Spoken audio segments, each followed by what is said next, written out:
concrete floors is not good. If you keep shavings on the floor, it will keep your feet warm. Yeah, cushions are quite a bit. Yeah, That's why my shop looks the way it does. In front of my lathe, I have it's like a camping lilo type thing that you would roll down and sleep on. You know, if you were camping, it's just like a piece of foam pad, and I've glued it onto the concrete floor because that stops my feet getting cold. There you go. Yeah, I've got the same thing, a foam pad out there that I stand on. Yeah. Yep. Me too. Well, it's also good if you, well, obviously none of us do put our tools on the lathe bed because they fall off. So none of us do that, but those that do that, when they roll off and they hit the foam pad, it's not as bad for them. Right. That's true. There. I had a interesting thing happen to a friend of mine here just this last week. He was working in his shop in a pair of flip-flop shoes. Oh, no. He just shot his 3/4 inch grinder when he dropped it. And don't you know, it cut right through his big toenail. Yeah. Blood was shooting out of his big toe there. So that's. Oh, there's a safety tip for the week. Yeah. Wear shoes. Yeah, it is. I've always told people, you got to wear shoes. And Another safety tip is, you're talking about shaving on all over the floor, but that is a fire hazard. It is. It is. I've seen Jimmy Clues start a fire underneath the lathe. So, yeah. He loves to burn that alcohol, doesn't he? Yeah, he sure does. And of course, it dropped off onto the shavings down there and started a fire, and he just turning away there. So. Yep. Yeah. Well, I got kind of lucky for my floor, and I work in a hospital, and they're tearing out all this anti-fatigue mat. I don't know if you can see that at all or not, but so That's it's like yeah. And this stuff is awesome. Wow. But it came in big old 3x3 squares, and I had to tape them together, but it's nice and cushioned under the feet. That is nice. I just went to Harbor Freight and got theirs. So.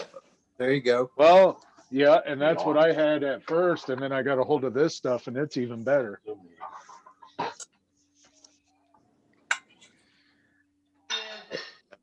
Was that Ronnie? Everyone? I was going to say, is that Ronnie coming? Ronnie.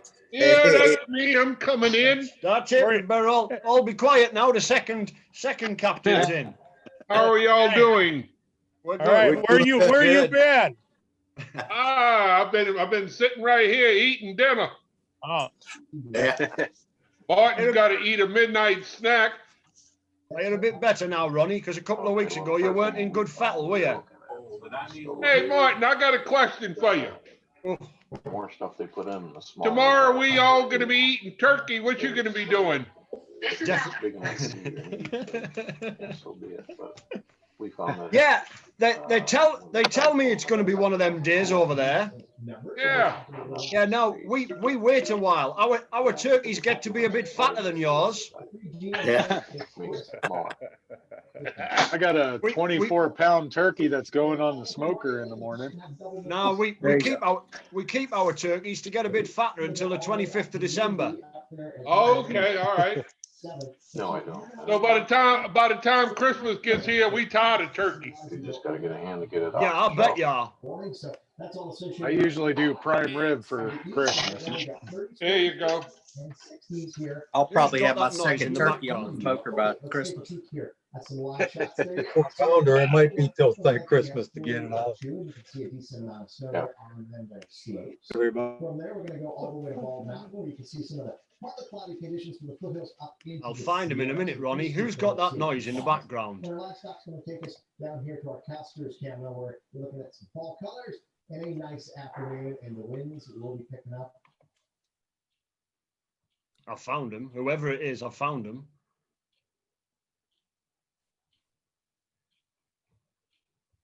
Hello, Martin. Oh, I know that voice. I've heard that one. That's Joanne. You made it, Joanne. I said, come to come to Eddie's meeting. They'd love to see you. Welcome. I found you. Ah, smashing. Well, you'll thoroughly enjoy tonight. Eddie I'm will sure look I will. Eddie will look after you. I'm not staying around for too long. I've promised myself that I'm only staying half an hour. But Eddie will look after you, and Doug will be around. He'll do a show, and Kim is there and Ronnie is there, and that's really the group of people that will look after you if I disappear. Eddie must be around somewhere because he's already made me on co-host. I'm here, Martin. How you doing? There you are, Eddie. Cracking. there's I'm Eddie. all right. I'm just waiting for you so that I can disappear. I'm here. I've been taking care of some business. We're getting all the participants in. Super job. I needed Well- to clarify. I just heard Martin said that I'd be taking care of somebody or whatever. Am I dancing? Do I need help? There's always Doug, isn't there? Been a long time since I've seen Eddie. Well, good. In a few minutes, I can get off this and click it back on. Awesome. Where are you from, Kim?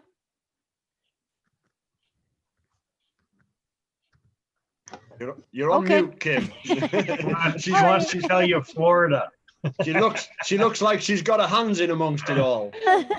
I am making the crust for my sweet potato souffle. Thanksgiving. I'm in Florida. Nice to meet you. Oh, nice. I'd like to have my sailboat in Florida. Oh, Who else we got on here? John Westberg, Pop Joe Thompson, Ronnie Butler. I was saying a minute ago, but I was on mute and didn't realize it. We had like 3.5 inches of rain in Yuck. 90 minutes. Wow. Yeah. Better than snow. Comes Dave.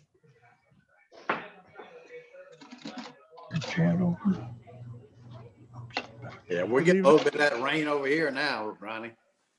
You getting it? Yeah, it's raining just a ago. Yeah. Well, I'm sorry, guys, but I'm gonna say good because we normally get all of the rain in England, so it's about time you guys got a bit. Oh, they get some of that in Victoria, Vancouver Island. Martin, how much rain do y'all get a year over there? Oh, I wouldn't know, Ronnie. It just seems to be every day. I think our annual rainfall is about 70 inches. Yeah, but that's spread over 365 days a year. Right. So, Us Brits love to talk. We love to talk about the weather, but we only ever have grey. The day is grey. Well, that's rather depressing. It is. You need to come here to Alberta, Martin. But we have some. Very great here today. We have some beautiful country. Yes. Great fishing. That I'm in told, too. Alberta right now.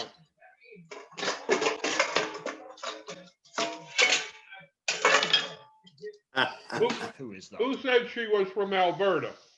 I am. Who's I? I am Joanne Sauvageau, French Canadian from Canada. Oh, okay. Welcome. Thank you. Yeah. And the Kim's cooking. I'm so sorry. I forgot to put it back on mute. Well, I'm glad I just finished eating. You'd make me hungry. She always makes me hungry. Sends me pictures A little something from my how mom evil she is. about my British history. I'm afraid I've been doing the Doug. same thing on Facebook. I just got a brand new wood turning cook stove. And so I've been making bread, sticky buns, cookies, beef bourguignon. Doug Rowe. Hey, Joanne. Hey, Martin. Back. Hey, everybody. I thought maybe you might be dressed up like a turkey tonight. Hey, I had a I'll turkey see this what I morning. can come up with during the show. That's all bundled up. Turkey, are you having your Thanksgiving dinner? Tomorrow. Was it tomorrow? Yep. Yes. Oh, yum. We had one today and we're having one tomorrow. Oh, you glutton, you. Well, there's a story. There's a story behind that. It's basically my wife came home with an extra turkey last night, so Oh, somebody that gave works. to her. Oh, one for soup and one for dinner. Nope, Awesome. one for dinner and one for the dogs. Oh, yes, your puppies. Yep. Speaking of puppies, Matt, anytime now. Well, that's exciting. That's exciting, Doug. Yeah, the Pomskys out of our Husky and the Pomsky we have. So Oh, They're you got gorgeous. babies. Yeah, they're gorgeous. yeah, she's being really weird. So maybe tonight, maybe tomorrow. We got rain here, so the weather's setting her off. Oh, how exciting. It is exciting. Yes, I love puppies.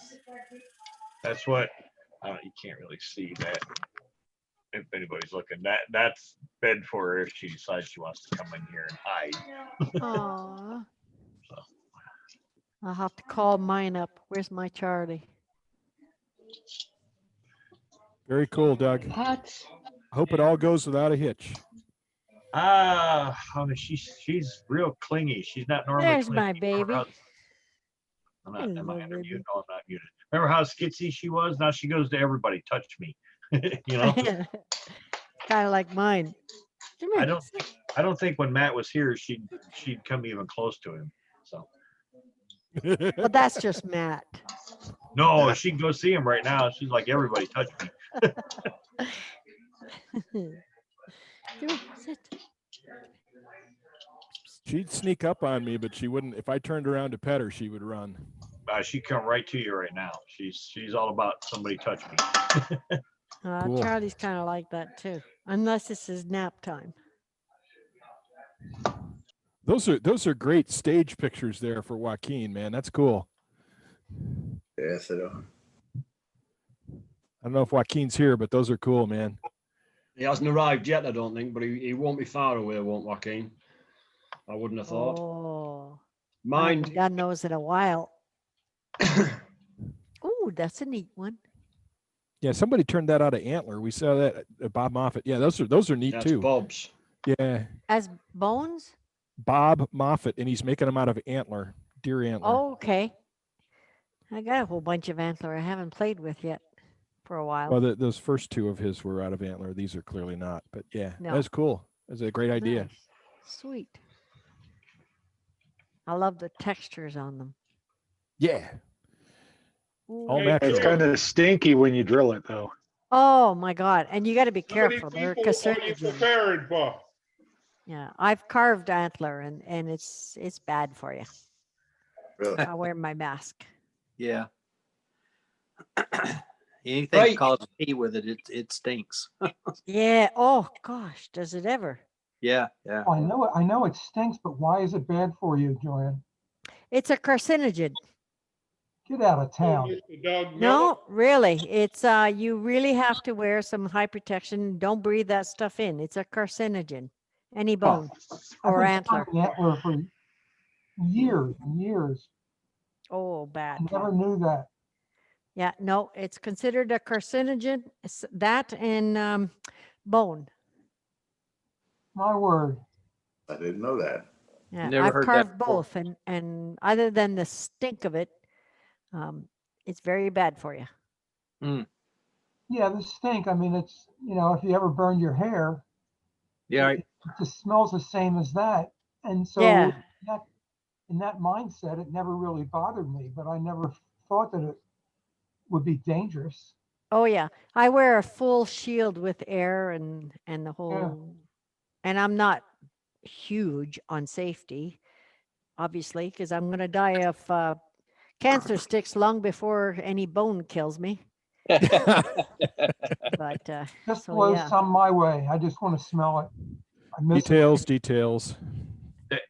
That's not fun to joke about because they tried to get me a couple years ago. I haven't smoked for a year and a half now. Well, I am a cancer survivor. I still haven't learned the first time. I'm not sure if it's because I'm really stupid or just plain stubborn. They tried to harden my arteries up, like 99% plugged one up. So they tried to Oh, get me. that's not good. No. No. Oh, you want to talk really, about quit cold really turkey? rotten on circulation. No, Yeah. I have been smoking since the age of 8. And I've tried many times to quit smoking. I'm just not want to quit. I'm not a quitter. I just can't do it. My last doctor told me I should start smoking again if I didn't want to turn into a serial killer. So I went back to smoking. I think 35 years I smoked, and then that was enough pain to make me stop right now. Well, I commend you for it. I'm just plain too stupid. I've had cancer, bronchopneumonia, and yeah, no, I'm still reaching for that damn cigarette. Uh-oh, Kim's gonna get me. I had to quit everything I enjoyed doing. I quit drinking 40 years ago. I quit smoking 42 years ago. And old age is taking care of the other thing. Oh my God, and you're alive to talk about it. Hey, good morning, everybody. Got my cup of coffee. There I you love go. you. Yeah, me too, Jeff. I drank all my wine this afternoon, so I'm supposed to behave now. There you go. See, I knew it, Joanne. I knew it. Chicken nuggets. There you go. That's a Yeah, good, healthy yeah, second I don't dinner. think there's a drop left in that thing. I love it. Hey guys, my screen has just gone on to the picture mode because Eddie's knocked off the screen share, and I've just noticed that Trez seems to be sat in an armchair. He actually has a chair in a lounge. Hey Trez, it's not going to be the same without you behind a lathe. What is this? I'm in my living room today. You've got a house with an armchair. Good man. Take the day off. Give the man a break. He's got the day off. Eddie must have co-hosted. He must have got somebody else involved. Eddie, you must have had them in a headlock. Have you managed to get two to do his demos and give Trey the night off? Oh, he's muted. He's muted himself. He can't even speak. Eddie. Look. Go on, Eddie. I saw the list. Hang on a second. I thought I was still unmuted, man. There he is. Long time no see, Eddie. Pleasure seeing you folks tonight. Hey, Really, no neck brace. a You lot look of great, folks Ed. in here tonight. Glad to see everybody. Really nice. No neck brace. You look great. No neck brace. How's it feel, Eddie? I need to walk with a cane, but makes me look distinguished, I think. Plus, you get free parking. Yeah, like beating Better on folks parking. when I find them in my spot. So, You beat him with the cane then, right? oh, that's the second thing I use it for. I'm surprised when I walk through the hospital and everybody's got their iPad, their iPhone, and they're reading it as they're walking through. Those are employees. They manage the workflow with those things too. So We'd make a killing if we establish an iPhone face mask. he's got Paul Hannaby on tonight too, and Coban, whoever Coban is, I don't know him, on handles, him or her. Eddie, did your water go down? Yeah, it's about halfway down, Ronnie. I was joking with Ronnie earlier, we can do this live from my yacht. Because the 3 inches of rain we had flooded all the way across my property. And out front, anybody's compact vehicle had water in it. Wow. The beauties of living in East Jefferson, Louisiana. That's all. So Eddie, what have you turned? I Sure you played had to- around a couple of small things. I did a glue block for a demo I want to do. Maybe tomorrow. The weather's going. So if it's tolerable tomorrow, I'm going to get out and work on a gluing up piece of a platter. But my best friend told me today that I should start with something small. So I think I'll turn an ink pen that'll fit on my iPad thing, so it won't fall back out. I wonder who that was. I have Hey. Eddie, as your bad influencer friend, I'm going to tell you this: that platter is something small. It's smaller than something. Go big or go home. Okay, maybe you should listen to Ronnie. We could all tell you were kind of jonesing for turning something, so I expect got one. I got dozen things. I got one of these in the shop. Does that count? Yeah. Eddie, I was kind of disappointed tonight when I tuned in and I seen Doug Rowe, and I expected him to be dressed up as a turkey tonight. I was looking for the earrings. Hey, Eddie, as long as you don't go to Johnny's shop, you won't have a problem. You can put the butter on it. Right, Kim? I seen pictures of what he dressed up for his Halloween. I think I need to brush my hair. Oh, wait, hold on. Oh, You no, think that that's was it. Halloween? It's the COVID No, look. that's normal, huh? That's the COVID look. Isn't that how you always look, Jeff? Yeah, it is. Yeah. Okay. There you go.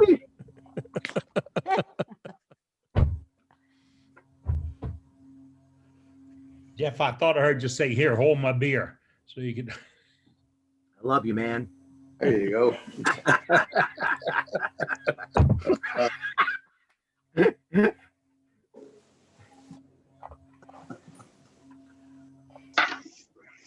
Hey, folks, let's get started early. The whole crowd of us in there right now. If somebody wants to show gallery item, let us know. Come on, pop it up in there. I haven't seen Dean in here yet. Dane in here tonight.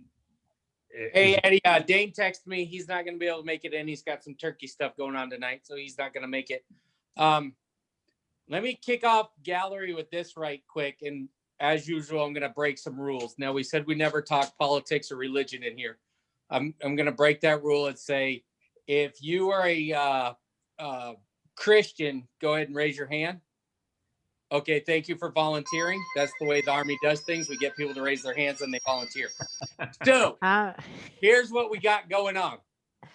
My wife picked me this up today at the thrift store. I believe it's ZZ Top doing a Farm Aid concert. Oh. Okay, so it's in the So here's what I'm going to do with this. I'm going to spin me up a bowl, a lidded bowl, and this is going to be on the lid in order, like the handle, to take the lid off. Thank you, babe. And it's going to go to my mother, very Christian mother. So for all of you Christians that just raised your hand, here's what I need from you. Find me whatever your favorite verse is. And my plan is to take a bunch of motivational verses from the Bible and put them in the bowl. So every day she can open her bowl and just pull out a Bible verse. So whatever you guys think would be cool for a lady that's under 4 years old. Mine's kind of obvious. It's on my headstock on my lathe. 2 Corinthians 5:17. Steal that from you. Thank you. I mean, borrow it. I thought you said it was gonna be. It's on her headstone. Oh, my headstock of my lathe. Not yet. It may well one be. Well, the head of that lathe may eventually be your headstone. Wow, that's a cool idea. I can put the Heck yeah! That would be pretty interesting. Actually, I don't know. I don't want to be buried with that piece of. Yeah, it's funny. Never mind. If somebody's showing you can't take it with you, and then there's somebody rolling a lathe outside of our funeral home. Hey, and then real quick, I got to show one more thing before you unspotlight me. But we got to give a big shout out to John H. Brown. Boom shakalaka. There's a box of pens for the troops that he sent. Nice. Awesome. John Brown, Nice. if you're on tonight, thanks, buddy. That's I'll awesome. get these put together and be handed out right near around Christmas time. So thank you for that. Doug, I still have a bundle of them to send to you. I've received some more today. So Okay. I'm trying to get one big package put together for you. That works. Whatever works for you, Eddie. I know you put a lot of effort into that. So I will get them distributed when you get them to me. And you know, my best friend told me to turn a pen. I think I'll know who I'll make another pen for. All right. That's what we have to do, really. you think about tomorrow, while you're doing your Thanksgiving tomorrow, think about all those people you really need to thank. And they're in your military, serving right now, protecting your freedom and doing everything they can to make your life better. So please, tomorrow on Thanksgiving, thank them for what they're doing. Right, Eddie. Thank you. Yep. Right on. Hey, I got a cool one today. I saw at the hospital. I was with my wife, and it went just like this: either masket or casket. I had to think twice about it. Yeah, masket or casket. Every place we went today with serious masking. Every vendor, the retail places we went, everything, which is a good sign. Maybe we're understanding how serious this thing will be. Enough politics.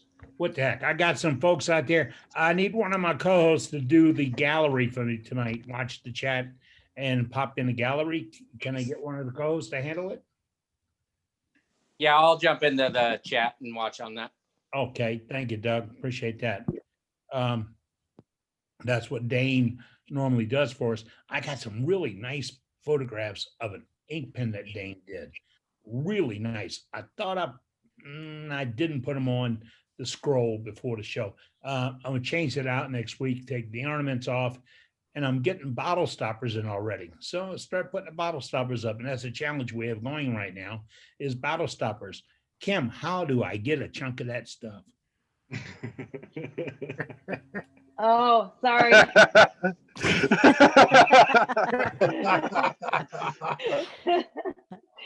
It's sweet potato souffle. It's not baked yet, but Tastes like chicken. oh, It's like turkey, right? no, no, it's sweet potatoes. Ah. It's like dessert for dinner. So, yeah, It's awesome. sounds really good. Oh, I'm glad I just finished eating. You got brown I sugar do- in it. I do yams It's- with brown sugar and like 2 pounds of butter in it, Ooh. and the Oh marshmallows my on top. gosh.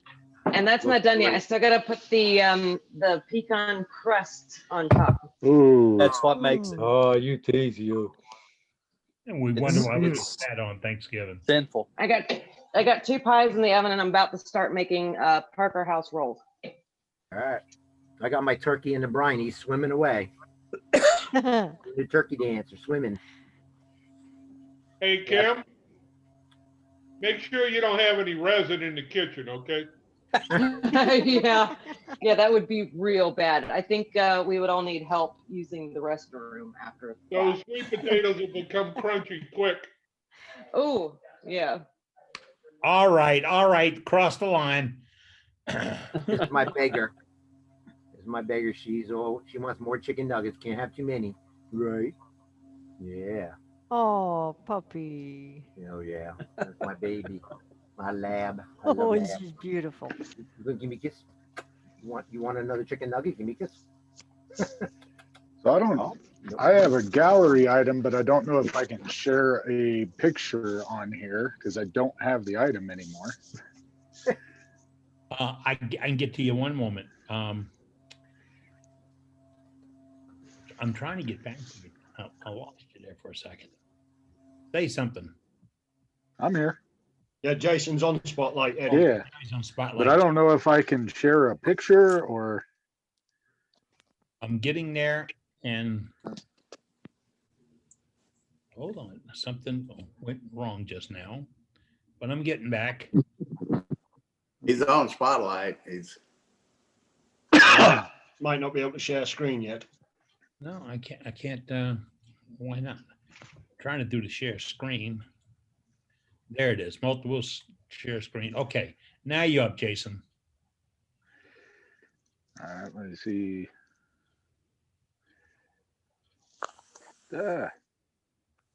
Okay, maybe.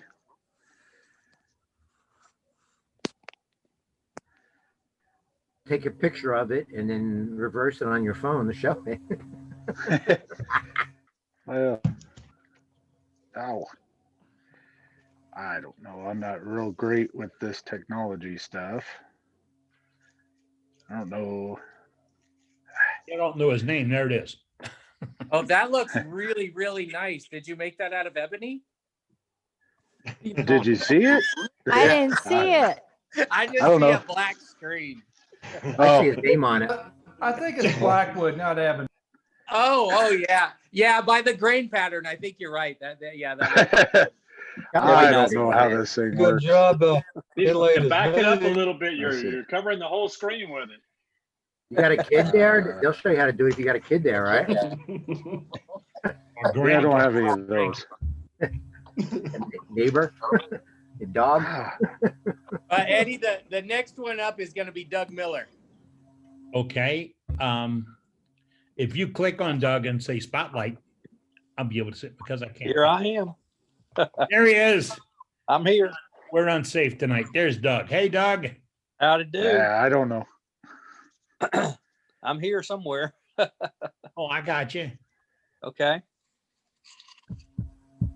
But all right, there it is. Didn't have a lot of time in the shop this week, so I went out and this is a piece of Dawn redwood. It's about 3.5 inches diameter, about 1.25 inches tall is all. I used the back it up so you can see it. Used the tenon as the foot on it. Quite thin. It's not. I mean, some of the end grain you can see a little light. I think you can see there at the very top, a little light coming through. So it's pretty thin, but by intentionality. It even has a little bit of bark inclusion along the outside edge there. So just a little something fun to do, a little bit of a change bowl. Is that a crotch piece? Excuse me? Is that a crotch piece? No. It looks No, like this the is grain in the side bottom. of the tree. The grain in the bottom looks crotchy, doesn't it? Yeah, it does. Actually, I've got it held the way it was growing. On the side toward me is the outside of the tree. Is that a green or is it dried? Oh, it's dry as it can be. Dry as a bone. It's a whole lot like cypress too. Yeah, it's a relatively lightweight wood. It's called Dawn redwood. Huh.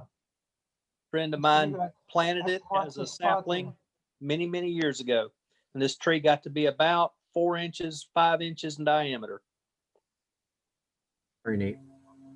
Okay. I think Jason's. That's some antler. Hold on, let me get that. I think I got it. I don't know if you guys can see that. Yeah. Killer pen. So I know the bottom piece is some kind of burl wood. I don't know what it was, but the top piece was a piece of elk antler. Right. Yeah. Pretty. Lovely. Great. So unfortunately, it already got sold. So that's a good thing. Now, What do you elk mean, antler, is that unfortunately? hollow? That's the whole idea. no, it's solid. Okay. It's just like deer antler. It's just bigger. Still smells like hair, burnt hair. Yeah, it still stinks really bad. Yeah. My dog loves the smell of it. Oof. You walk around the shop sniffing every corner looking for it. Jeff, you said you have something to show tonight? Yeah. Oh, we're back to Jason. Oh, I'm done. After Jeffrey, we're going to go to Dan Rosen.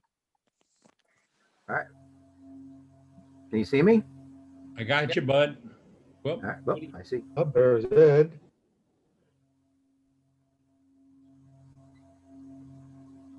There we go.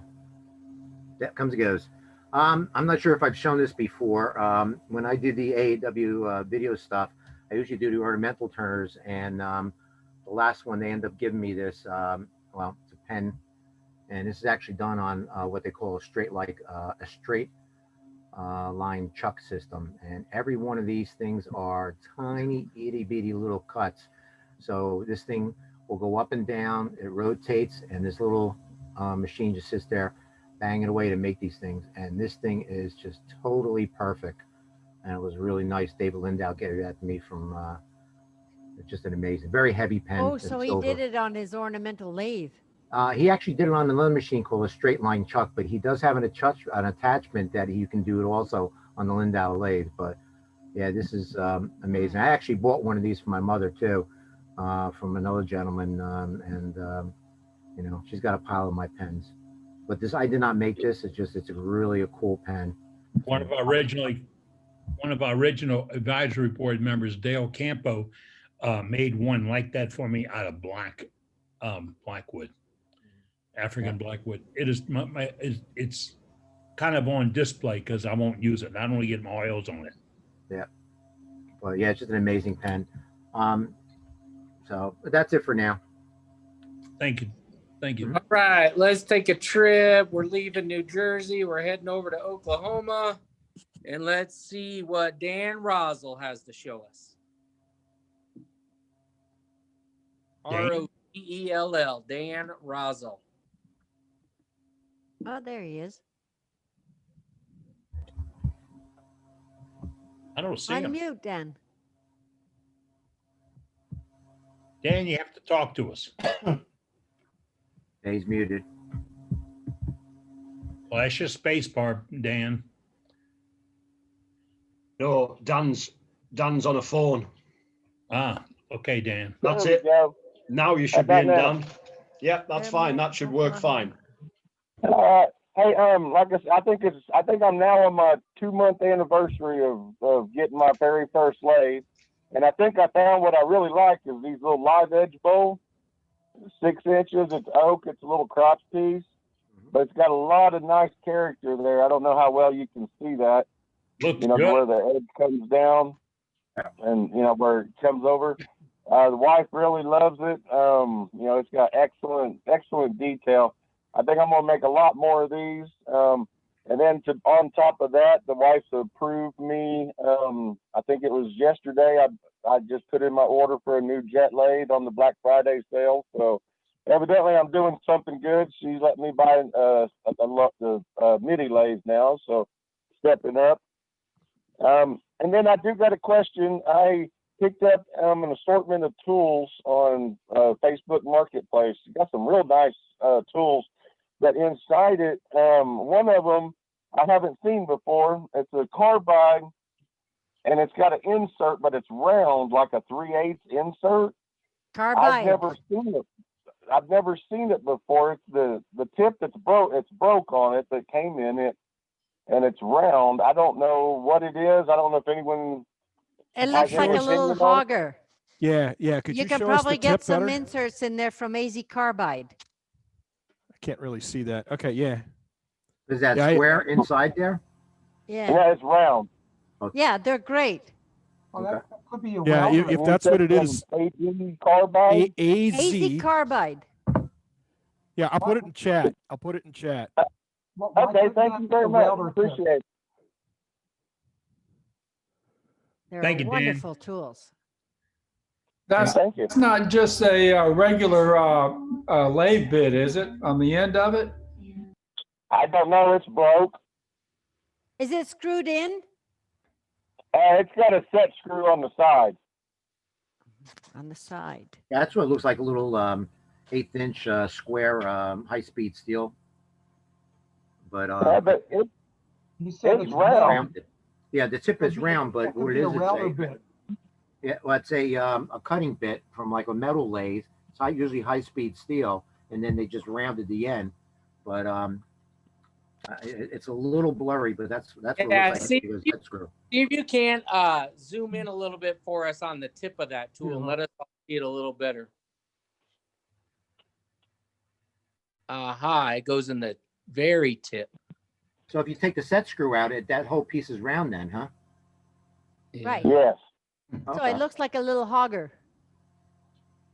Well, it could have been, I would say it's awfully small for a termite tool, because the termite tool had ones that slide in like that, but I'll go that was grab too mine. small.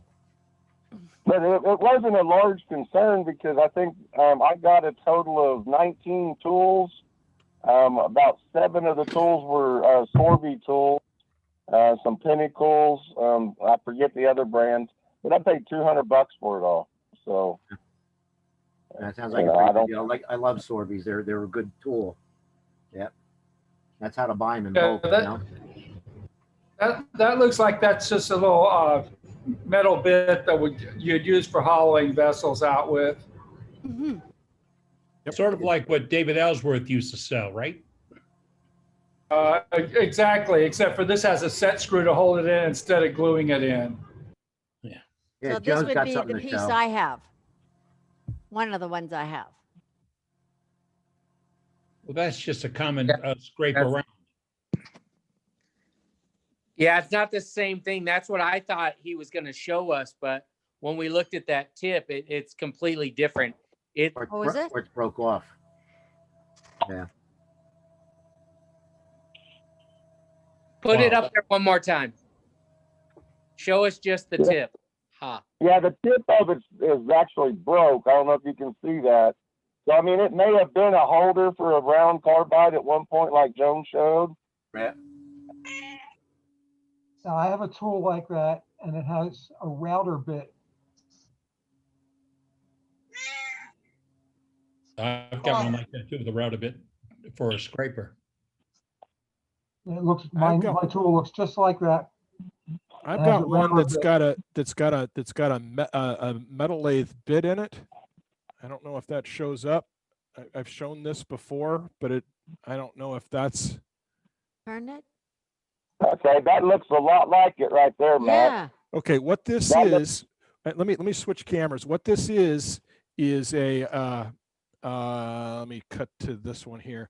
What this is a ball, no, an end mill, a ball end mill, 2-flute ball end mill, 3/8 ball end mill, and it's held in here by this set screw that's in here in this bar steel that's just hollowed out. So Is that it's a carbide blades? yeah, I don't know. It's a I buy it from the tool supply, production tool supply maybe. But it's just, That is I mean, cool. it's I need one of double-ended. them. It's because there's another one inside here, you know, and it just, you know, when it gets dull, I just unscrew it and flip it. Nice. I don't have one of them. I use Matt, this you for need to doing bring this to for the doing next the inside Turner's of. retreat. Yeah, I had it with me, Joanne. Did you? I did. never got a chance to see it.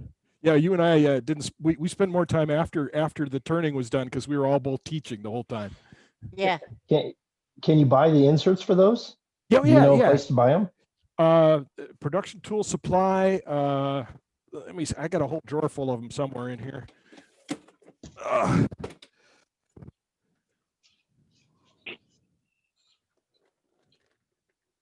Hey, and Matt, while we're on you, you're up next for gallery anyway. Okay. All right, I'll get back to that when I find. I'll go dig in the drawer when I find it. I'll bring it back out. Okay. Let me stay on this view.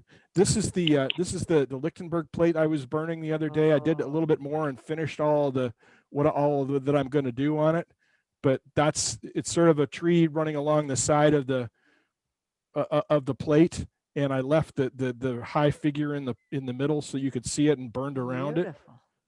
So this is the one I was doing I was using to demonstrate the Lichtenberg burning with, where I did some basic wood burning first and then allowed the electricity to flow along the burn lines. So, and you guys know what I do. I do a lot of work with branches. So this is something that's really simple to do, and it's a little stand, okay, with a natural edge. And basically you just turn the profile and then put it on the bandsaw and cut the sides off. Yeah. Nice. So nice detail. Yep. Thank you. Hang on. That plate is that. beautiful. Well, thank you. It's going to be fun, and I've got some big cavities that I think I'm going to do some epoxy inlay with maybe some aluminum powder in it in the deep cavities to see how to add a little something to it. And Mother of Oh, pearl you know where to would be find epoxy. exquisite. I do. Probably need So- some stenciling on there. Worst comes to worst, I can always call Doug and say, dude. Dude, come on out. We can add epoxy to it. That's right. So anyway, but that's all I got for tonight for now. Thank you, sir. All right, next up, we're looking for the guy with two first names, Mark Keith from Nevada. Okay, we'll do Mark and then we have a little something to do. So Mark. You have to talk, Mark. Hello, everybody. Hi there. Got the video there? Right off of that. Okay. Go ahead, Mark. Hello, everybody. That's not you. Nope. There No, you it's not Eddie. I got you spotlighted. Go ahead. Whoop, I'm gonna try it again. There we There go. I am. Thanks, Eddie. First time on the Woodturners meeting on Wednesdays. I've had my lathe since Christmas, and I've always been trying to. For the last year, I got hooked on it. I've been trying to learn to turn more and more. It's just I've got my second lathe just a few weeks ago, and I'm trying just to turn everything I can. I live in Nevada, not a lot of trees, so I'm scrounging from every neighbor and every branch I can find, and whatever else I can do. The first thing I did is I did a handle that I created with 2 pieces of 1x material. I laminated them together and turned them. That was the first object I put together with it. From that, I went on to a couple other things. I tried to make a box. It broke apart on my lathe at too high a speed. The next object I tried to do was I thought, well, I had a willow tree that was down, and it was a monkey willow that had some corkscrew branches. And I took and I turned the little goblets with it, and I had some checking in it that I had to try to do. I still have some tear out on the inside. I don't know much about finishes, so I've just used boiled linseed oil. That's all I put on it.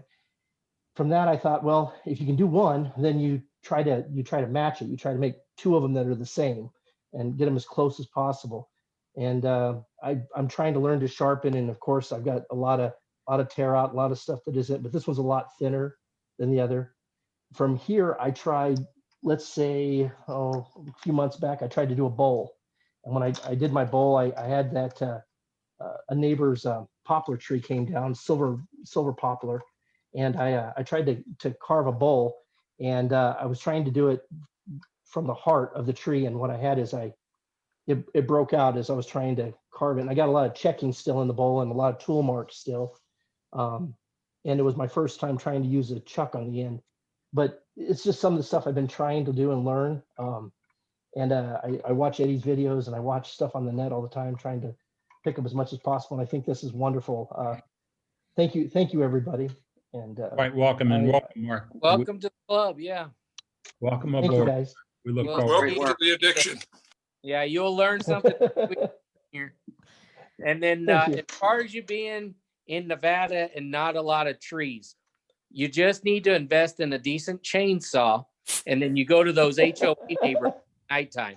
You'll find plenty of trees. Doug, And in Nevada, if you can't find trees, find some alabaster. That turns great. Battery powered chainsaws are quieter. Quieter. Okay. Right. Yeah, Every- get you a quality battery powered chainsaw. Go to those rich neighborhoods. They don't need their trees. Cutting all my neighbors' trees, taking all the branches, everything I can. Yeah. Plus, if you're Okay, harvesting burls okay, from if you're harvesting burls from the national forest, it's harder for them to hear you do it. Hands Joshua- off, the way to go. Joshua trees are kind of hard to turn, however. in your area. Y'all are horrible influence. Okay, bing, bing, bing. Officially, we do not condone of chopping down trees that you don't own. And on that note, we'll take a trip back to New Jersey for our safety briefing. There you go, in my backyard. In a moment. All right. Got to do that. Now, you do know that you're suggesting that people break federal law to get wood. Just trimming. It's not, Thank you, guys. you don't take the whole tree, just part. Just Or parts. it's- Help we your need- neighbors Eddie, prune. we need to add a legal briefing in addition to the safety briefing. Okay, all right. Well, mentioning that, let's hold off for 1 minute or so because my advisory team and I had a little conversation this week regarding us. So with that, I want to crank this up and get started. This is, whoa, I lost something here. I'm coming to you. I'm coming to you. You're looking at it, but I'm not.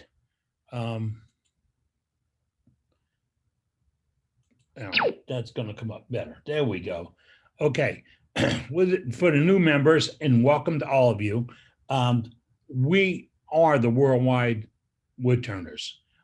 It's a sort of a unique club, and sort of unique being that it's being tried elsewhere by other groups. Martin and his group's got one in Great Britain. I know of another one out of Canada, but these folks are getting together to discuss wood turning.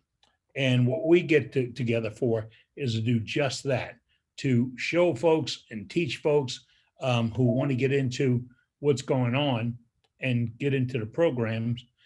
We can do a little something for them. You're looking at it, we got to welcome you. If we overlook you, it's not on purpose. We have an advisory team. They're all volunteers.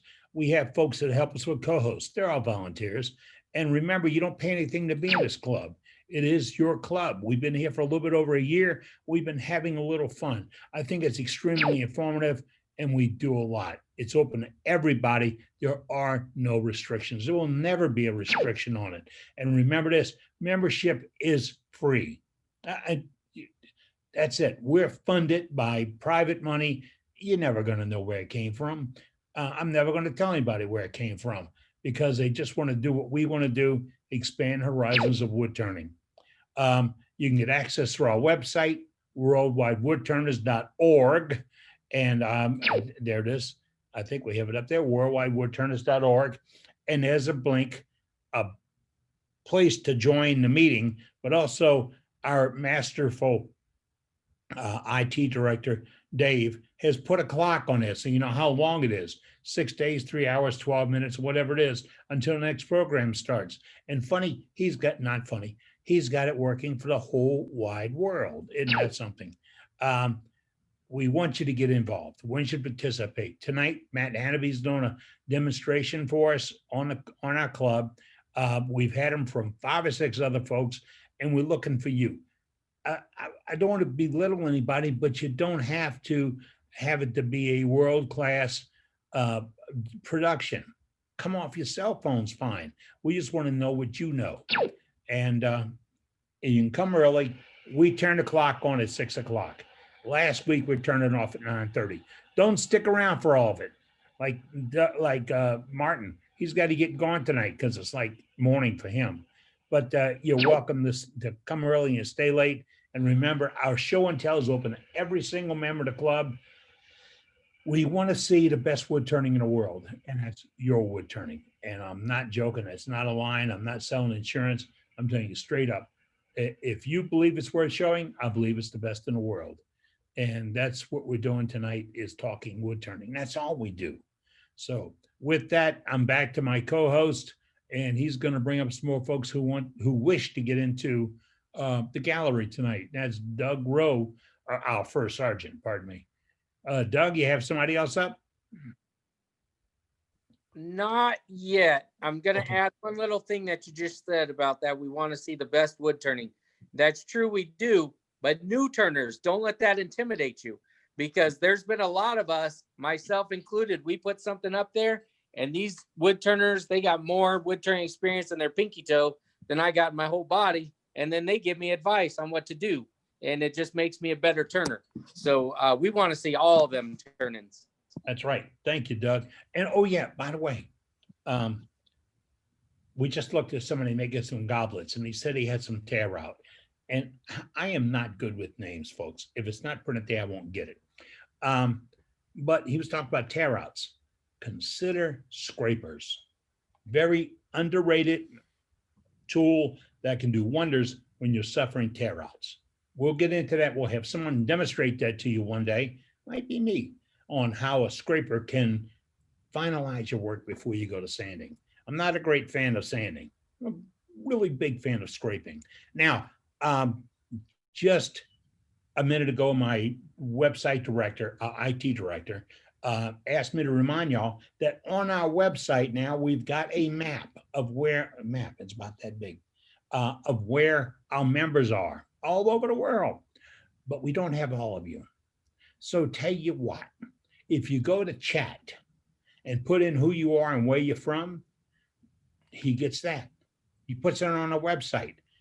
If you just expand your name on the ID, like I got Doug Rowe out in Arizona, I got Donald Masterson and Lara Victory. Where is that, Donald? I'm sorry, I have to unmute you.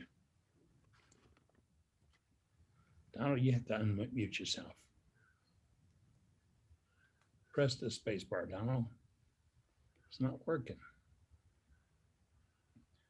I'm trying to get him unmuted. Having a little problem with my. Oh, I was in Neverland. Yeah, it's near Melbourne. Okay, where are you at?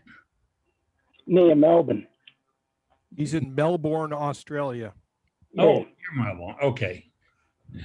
But we touch on Britain tonight, but hey, you're all welcome. But David needs your name and where you're from so he can add you to our map. And if you saw the map, it's a polka dot and it's looking better and better and better. And it's not a thing to where we want to show growth. We want to show folks where all the wood turners are and where we can support them. And that's what it's all about. Paul Hannaby's with us this evening. Paul, are you ready to do your demonstration yet? Yeah, I'm ready when you are ready. Okay, we're going to do a little demo with Paul Hannaby. And Paul has joined us for a while. I'm trying to get it in here. I can't spotlight him for some reason. Okay, now I got you, Paul. Okay. Okay, yeah, we're just going to do a short demo on making a tool handle.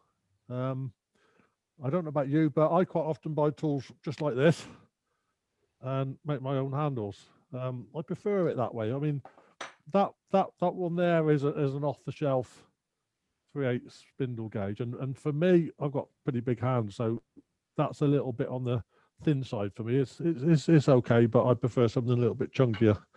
I mean, there's an example of what I would probably make for myself. This is a handle I've made myself, and you can see the difference in size there. It's a little bit fatter there and gives me something sort of decent size to grab hold of.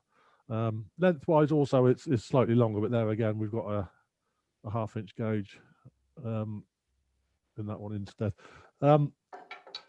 I think with many tools I make my own handles, like this one here, it's a Sorby hollowing tool, and I bought this one secondhand on eBay, and I noticed on the listing it had a cracked handle, but I thought I can fix that.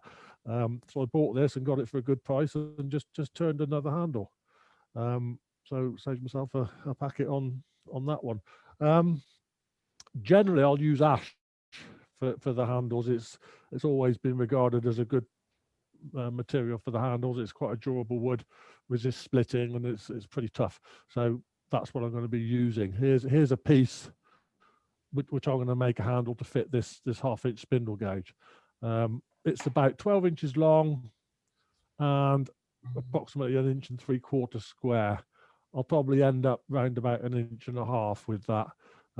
Just cut square. That's all I've done with it so far. So I need to mark that out, and the first thing I'm going to do is drill a hole in it. So let me just move to here. So I'll just move this on the lathe so you can see what it is. So to mark the end out, it doesn't need to be done precisely. If you want, you can do that corner to corner and get an accurate center, but I just sort of lock my fingers together, put the pencil in the middle, and just do that. So I end up with effectively a little box in the middle. And then to mark that, I've got an automatic center punch here. These cost a few pounds at the hardware stores. I'll put that in the middle of that box that I've just created and just make a little indentation. Same on the other end. I mean, that's dark, so it's difficult to see the pencil lines on the camera, but yeah, you can just about see where it is. I'll do the same that end. So I mark the centers. Next thing is to drill a hole. So I'm going to switch to the other lathe. I've got that one set up for the drilling. I've got a chuck here that will hold this blank.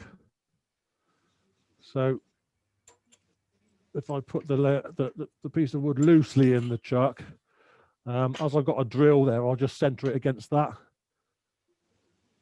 That's there. So I can tighten the chuck up.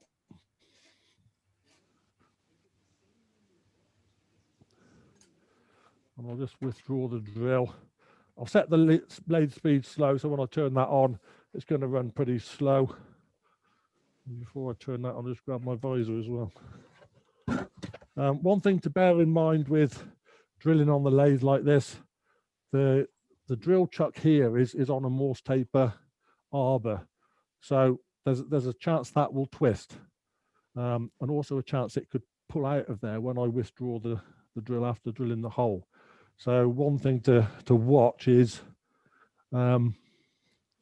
prevent that from happening by holding on to the chuck when you withdraw. So I'll just mention that now in case I forget later. And depth wise, I've got here the tool, and I've put a pen mark on it here. That's how far it's going to go into the handle. With a round bar tool like this, the rule of thumb is 5 times the diameter.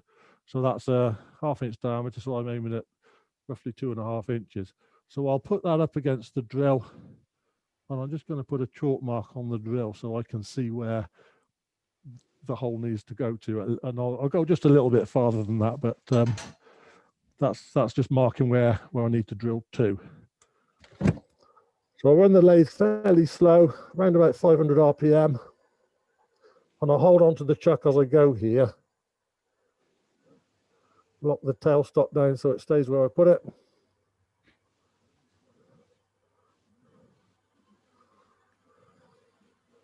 And I'll just go slowly at first, just let the drill center itself. And then once it's in, I'll speed up a little bit.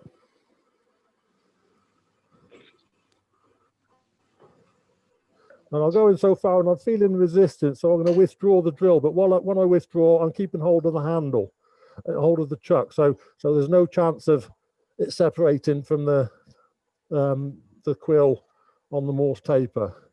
So I'll just remove some of the shavings, push it back in, lock the tailstock again, and drill a little bit further.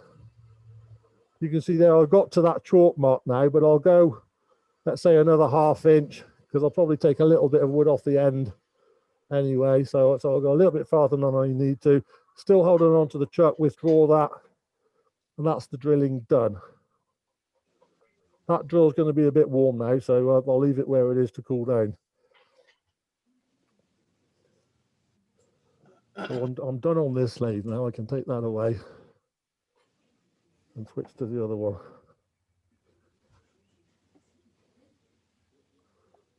So we'll come back to the other lathe. I've got that hole in the end now, ready to roll and marked on the other end.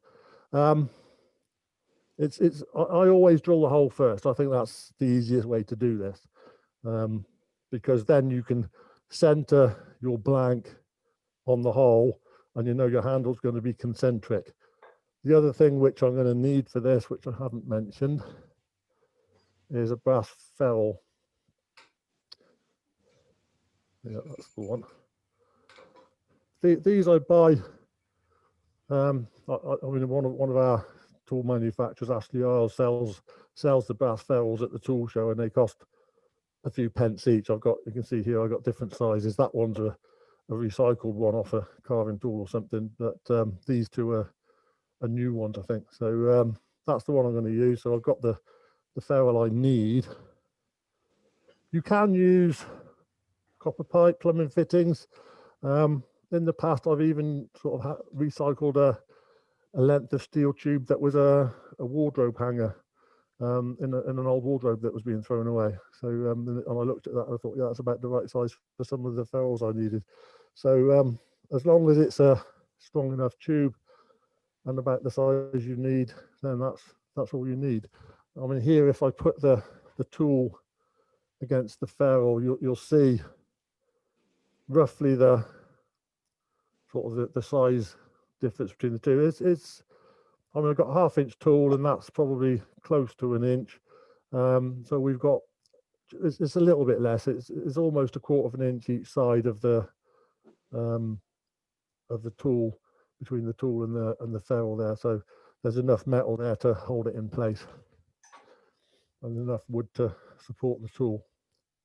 So I've got my centers marked, so I can put that straight in on the lathe. Bring my tailstock in. I'm supporting that just on a conical center in the hole. Give that enough turns to engage with the 4-prong drive center and lock my tool closed in place. So first thing I need to do is just rough that down, and you can see there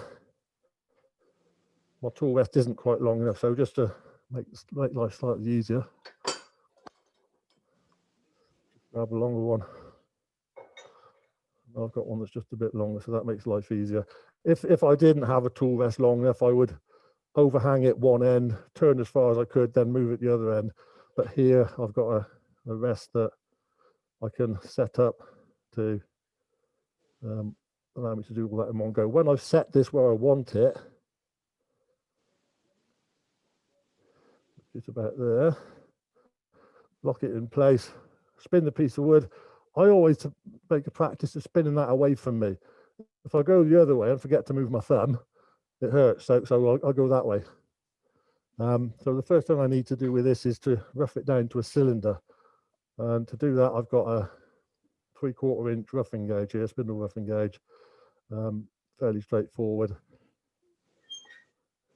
And that's all I'm going to do first, is just rough that down to a cylinder. So just taking the corners off. Again, I'll set the lathe speed slow, start that up and build the speed up. My normal practice is just to stand out of the way as I wind that speed up. So if I've forgotten anything and that comes off the lathe, I'm not in the firing line. But once I've got it up to a working speed, then at that point, I'm happy to stand in front of it. And with a sub 2-inch blank I've got here, I'll go up to the sort of maximum speed on this range, which is just under 2000 RPM, I think. So first thing I'm going to do is to rough this down. And to do that, I'm going to start on the wood here and cut towards the corner, rather than starting on the corner and cutting in. If you cut in on the corner, there's a danger you'll splinter off the corners. And also at the point where the tool contacts the wood, you've got no bevel contact, so it's effectively out of control at the point when it starts to cut the wood. So it's better to cut on the wood here, and at that point I've got the handle too low to cut, and the bevel's holding the edge off the tool. So, but I've got the bevel controlling the cut is the main thing. And then I lift the handle till I get the cut, push it to the end, and then I'll come back a little bit farther than where I started and do the same again. And with each cut, just going a little bit farther and cutting all the way to the end.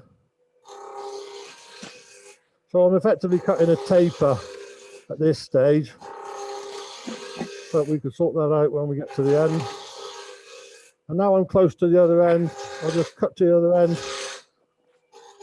So I've knocked off the worst of the corners, and now I can just use the roughing gauge to go end to end, continue to take those corners away.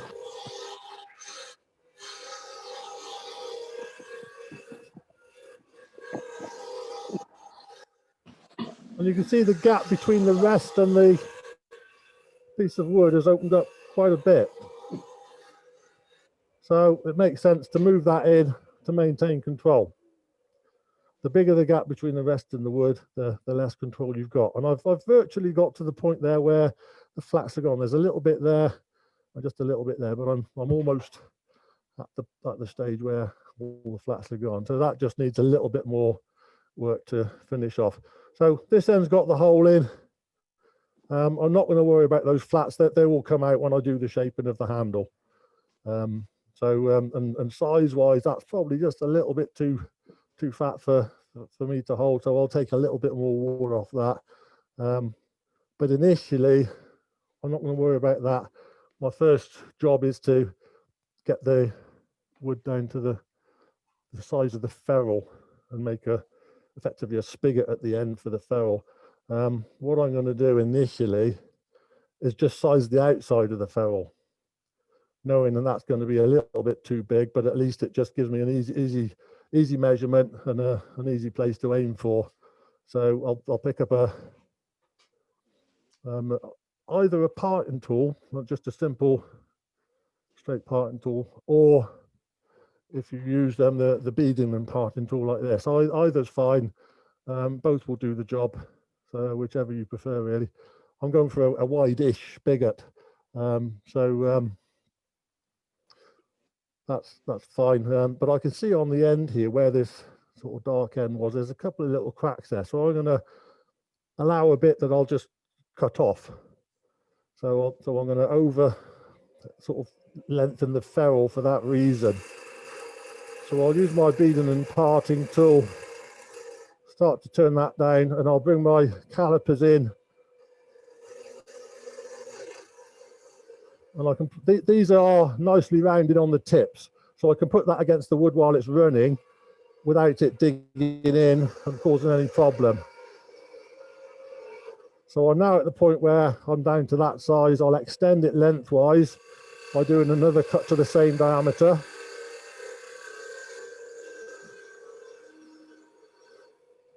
And just check that against the ferrule.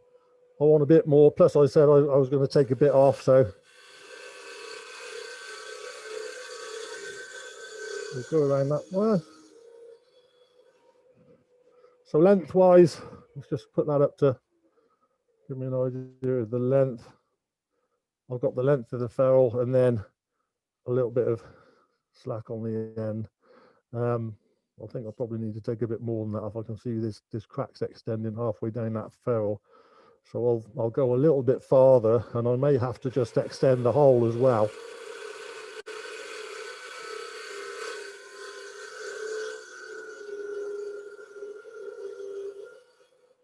But now I have a working hole. I can drill that by hand afterwards, so I'm not worried about the hole too much at the moment. So that's the initial sizing of that. Obviously that's too big. I'm hoping it's too big. If I've done this right, then I've sized that for the outside diameter of the ferrule, not the inside diameter, but that's where I need to be. So to size it, the easiest way is to cut a taper on the end. So I'm just going to cut a bit of a taper, and then I can withdraw the blank from the mountings. Bear in mind that these ferrules, if it's a proper ferrule, it's usually got a bevel on one end. That's so it's easier to put on. But just for the sizing, I'm going to use the other end where it's square, because all I want to do is push it on there quite firmly and just spin it against the wood, and that leaves a burnish mark on the end here. I don't know how well you can see that, but it has left a bit of a burnish mark. Well, it's not a very straight one, so I'll just try that again. Okay, so I've got my burnish mark there. I think you can probably just about make out a shiny section roughly there where my finger is. So that's where I'm going to aim to cut. Just a little bigger than that. It's just as with always, don't go too far too quick. Creep up on it. So if I take this down to my burnish mark, which is about there,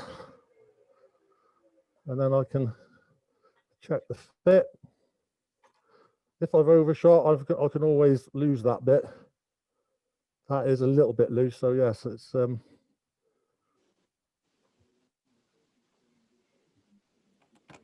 easy to get carried away and take too much off. So I'll cut. That's the bit I'm going to cut off anyway. So I'm not lost anything there. So I'll cut another bit, just a little bit fatter.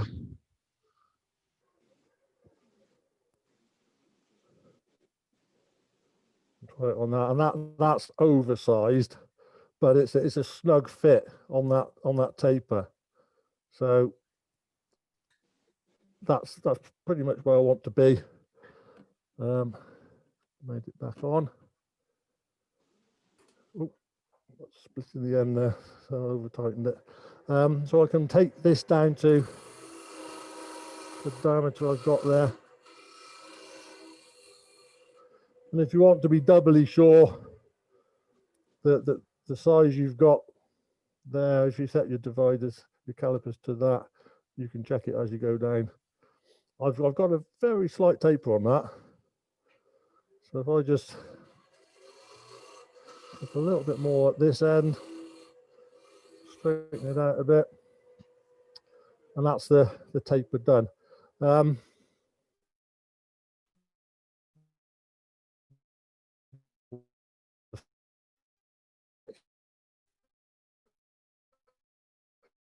see what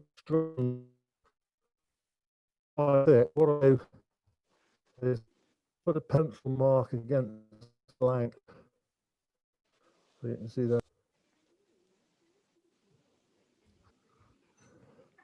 Just give me 2 seconds.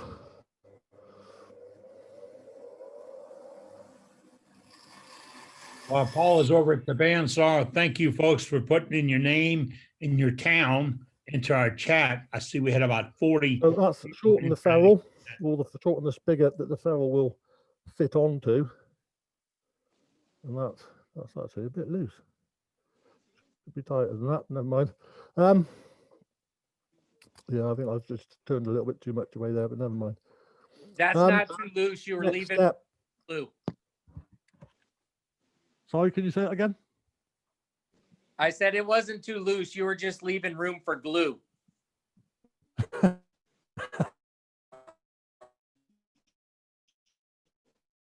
I've probably got enough length to handle there if I wanted to just extend the ferrule a little bit. So yeah, I'll do that. I'll just extend the ferrule a bit further and leave it a bit wider.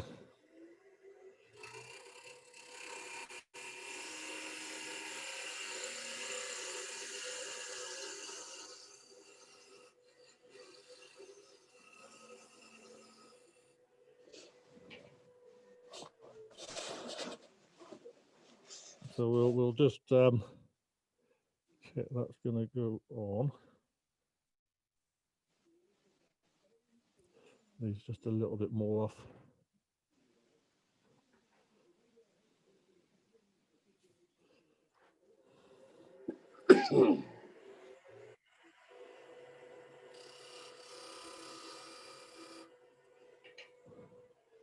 Right, that should do it.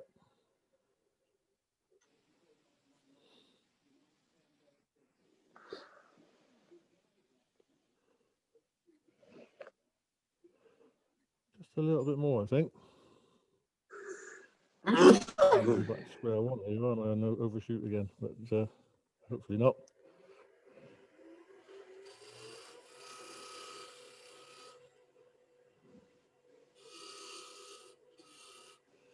Right, we'll go with that.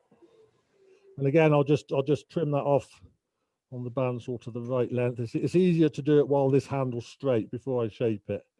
So that's what I'm aiming to do here. Just take that bit off.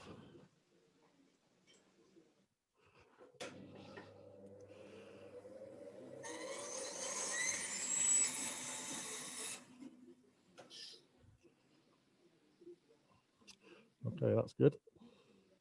Right, so shaping the handle now. I mean, I go for the simple shape like the handle I showed you earlier. So just very simple bulbous shape there and a rounded shape at the end. But you can make these any shape you like. I find that comfortable for me. And I want this end perhaps not quite as fat as the middle, but certainly big enough for me to grab hold of if I want to use the whole length of the handle. So I'm aiming for a comfortable grip for myself. So we'll carry on with that. And in terms of shaping this, you've got a choice of using a sort of normal spindle gauge, let's say a 1/2 inch spindle gauge, something like that. Or on these long sort of shallow curves, you could continue with your spindle roughing gauge and do some of the shaping with this. It's not the ideal tool for tight curves, but if we want to shape this handle, I mean, initially I just want to reduce that diameter a little. So we'll do a couple of passes just to take some bulk away. And then in the middle here, put a bit of a waste.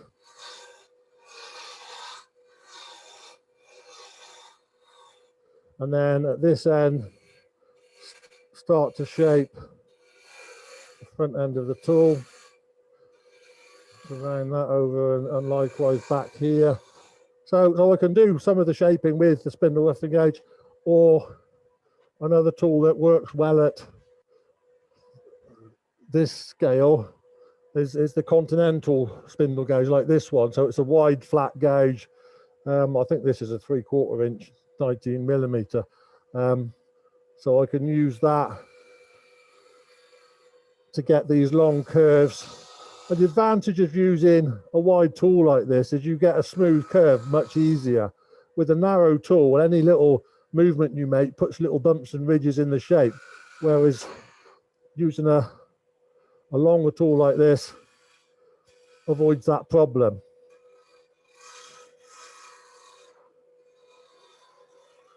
So it's up to you what you use and what you've got, and perhaps a combination is a good way to go. But you can see on this one, it's a little bit more flexible than the spindle roughing edge, because this being the tool it is, it's straight across the end, and when you start to try and put sharper curves in, it's not the easiest tool to control perhaps, but this being a shallower sort of flute and a curved end as well, it gives you that better control over shaping these slightly tighter curves. Now I'm turning the end of this to almost all the way down, just leaving a slight step at the end there, and this section I'll just roughly shape that, blend it into the waist section in the middle, and then a curve at the other end.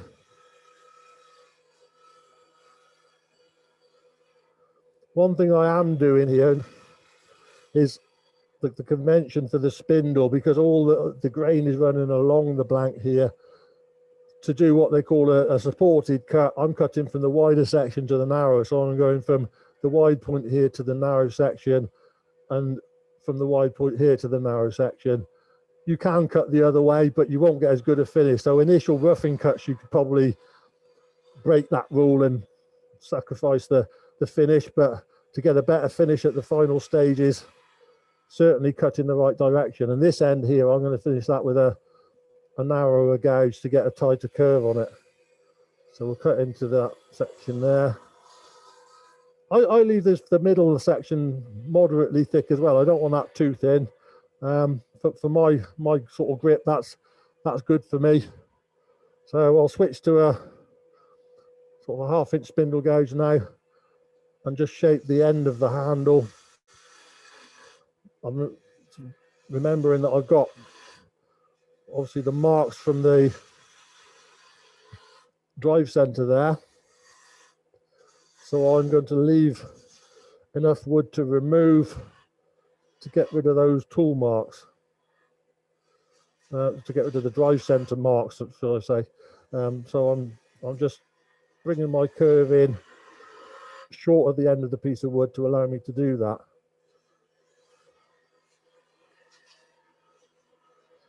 Right there, that's good. The rest of it, oops, throw that one on the floor. The rest of it, I think I'm happy with the shape, and finish wise, that feels okay. I'm not going to sand it. I never bother with the tool handles that I make for myself. I try and get a reasonably good cut off the tool, and that's it. I don't put finish on them. I don't sand them. They're just straight off the tool, and they're actually quite tactile, I think, and give me a little bit of grip, and it works for me. I mean, if you prefer your handles finished, then by all means sand and put whatever finish you want on them. But I mean, I find that finishing them this way, they develop their own sort of patina over time, and I like the feel of the raw wood, and for me that works. So we'll cut that in a little bit farther.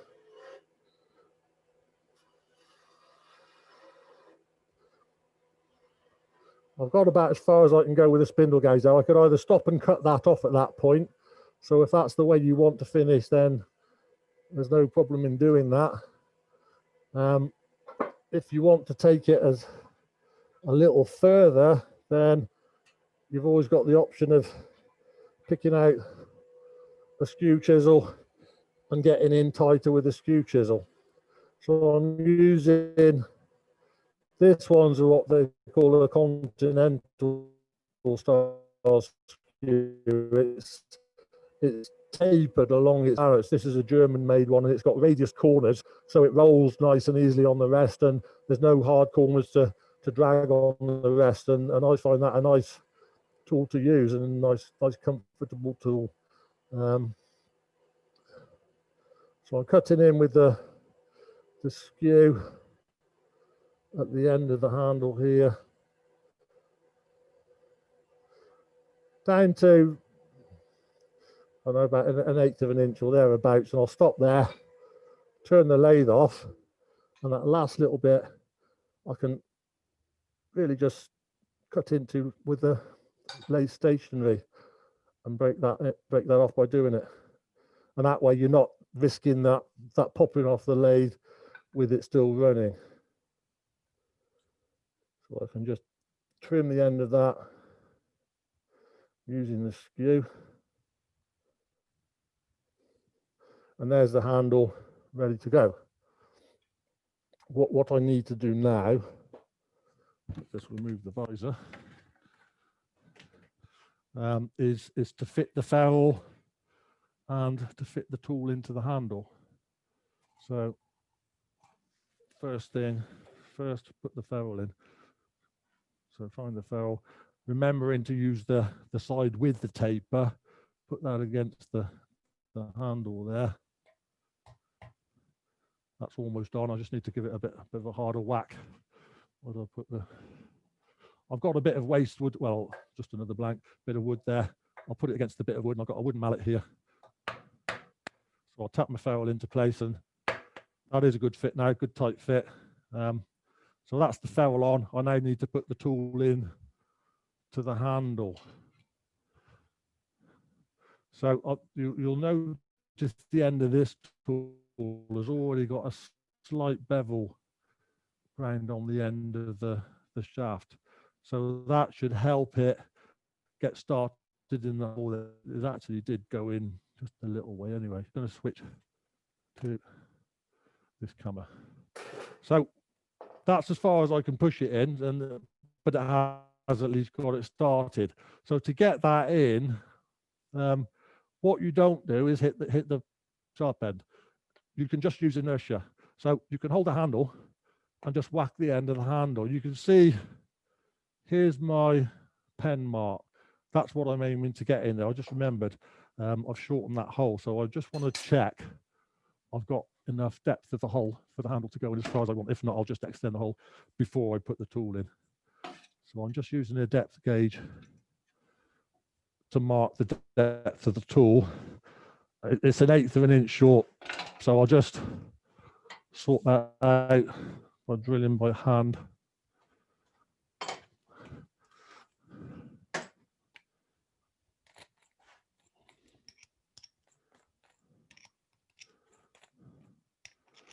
Yeah, with these tool handles, if I've got suitable bits of ash, whether it's a branch, a section of branch or trunk or anything like that, then I quite often just put them to one side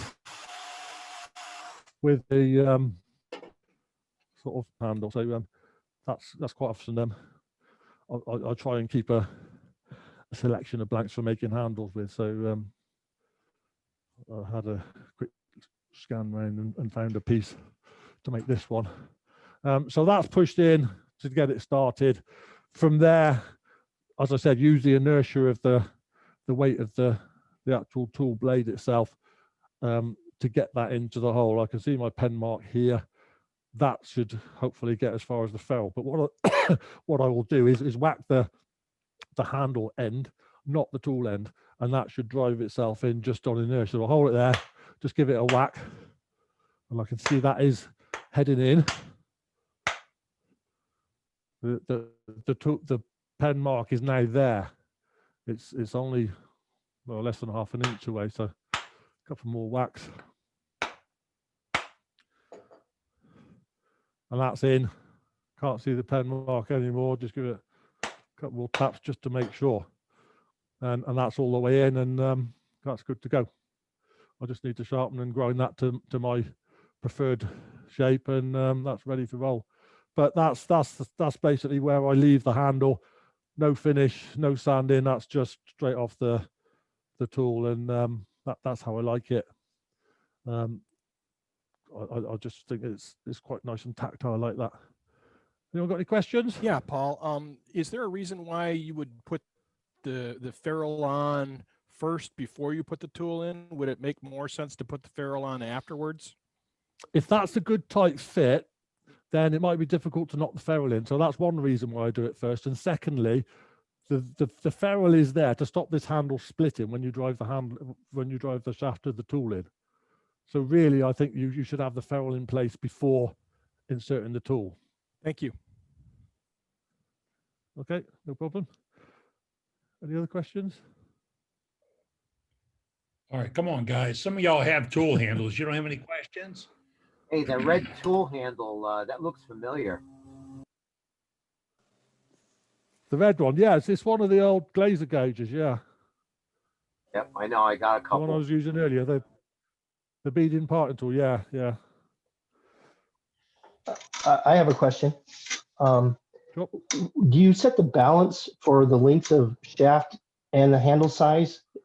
You got a cracked handle, and that's what you placed on that other one, but how do you set the balance for where your tool length that you have remaining out of the handle? I mean, in terms of how far you put it in, or yes, how much tool you leave out. And how long you make the handle from a shaft that you get by off the internet or something like that. Yeah, I mean, for me, a spindle gauge, that roughly 10, 11 inches, I'll just measure it now it's finished. But that handle end to end now it's just, well, 10 and a half inches. For me, that's a good length for a spindle gauge. Obviously for a bowl gauge, you want a longer handle.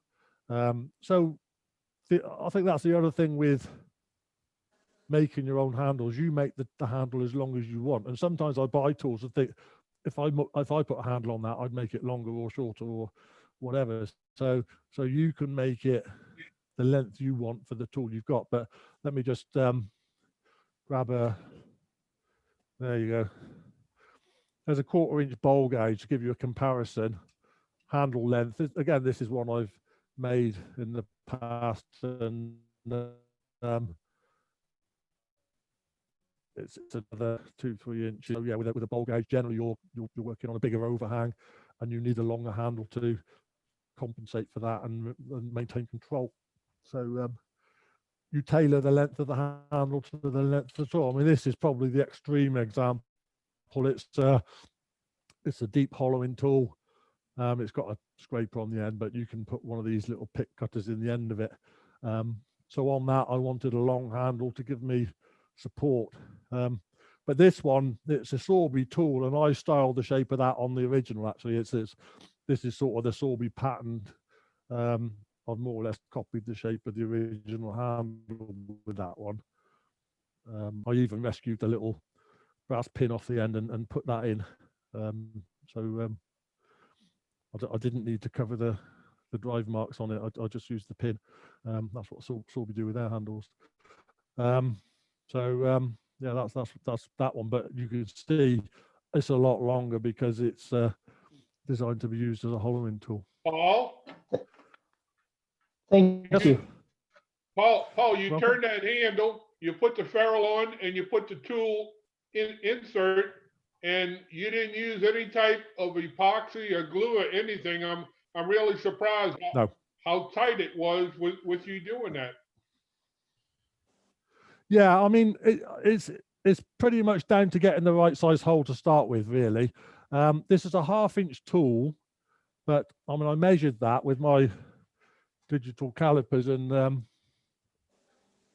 although it says it's a 1/2 inch, it's just over, actually. It's 12.8 millimeters, or 12.9, 12.876. Yeah, so it's just over 1/2 inch. a half an inch would be 12.7 millimeters. So it's sort of 2/10 of a millimeter over. And the drill I've used, I can't actually see the measurements on this.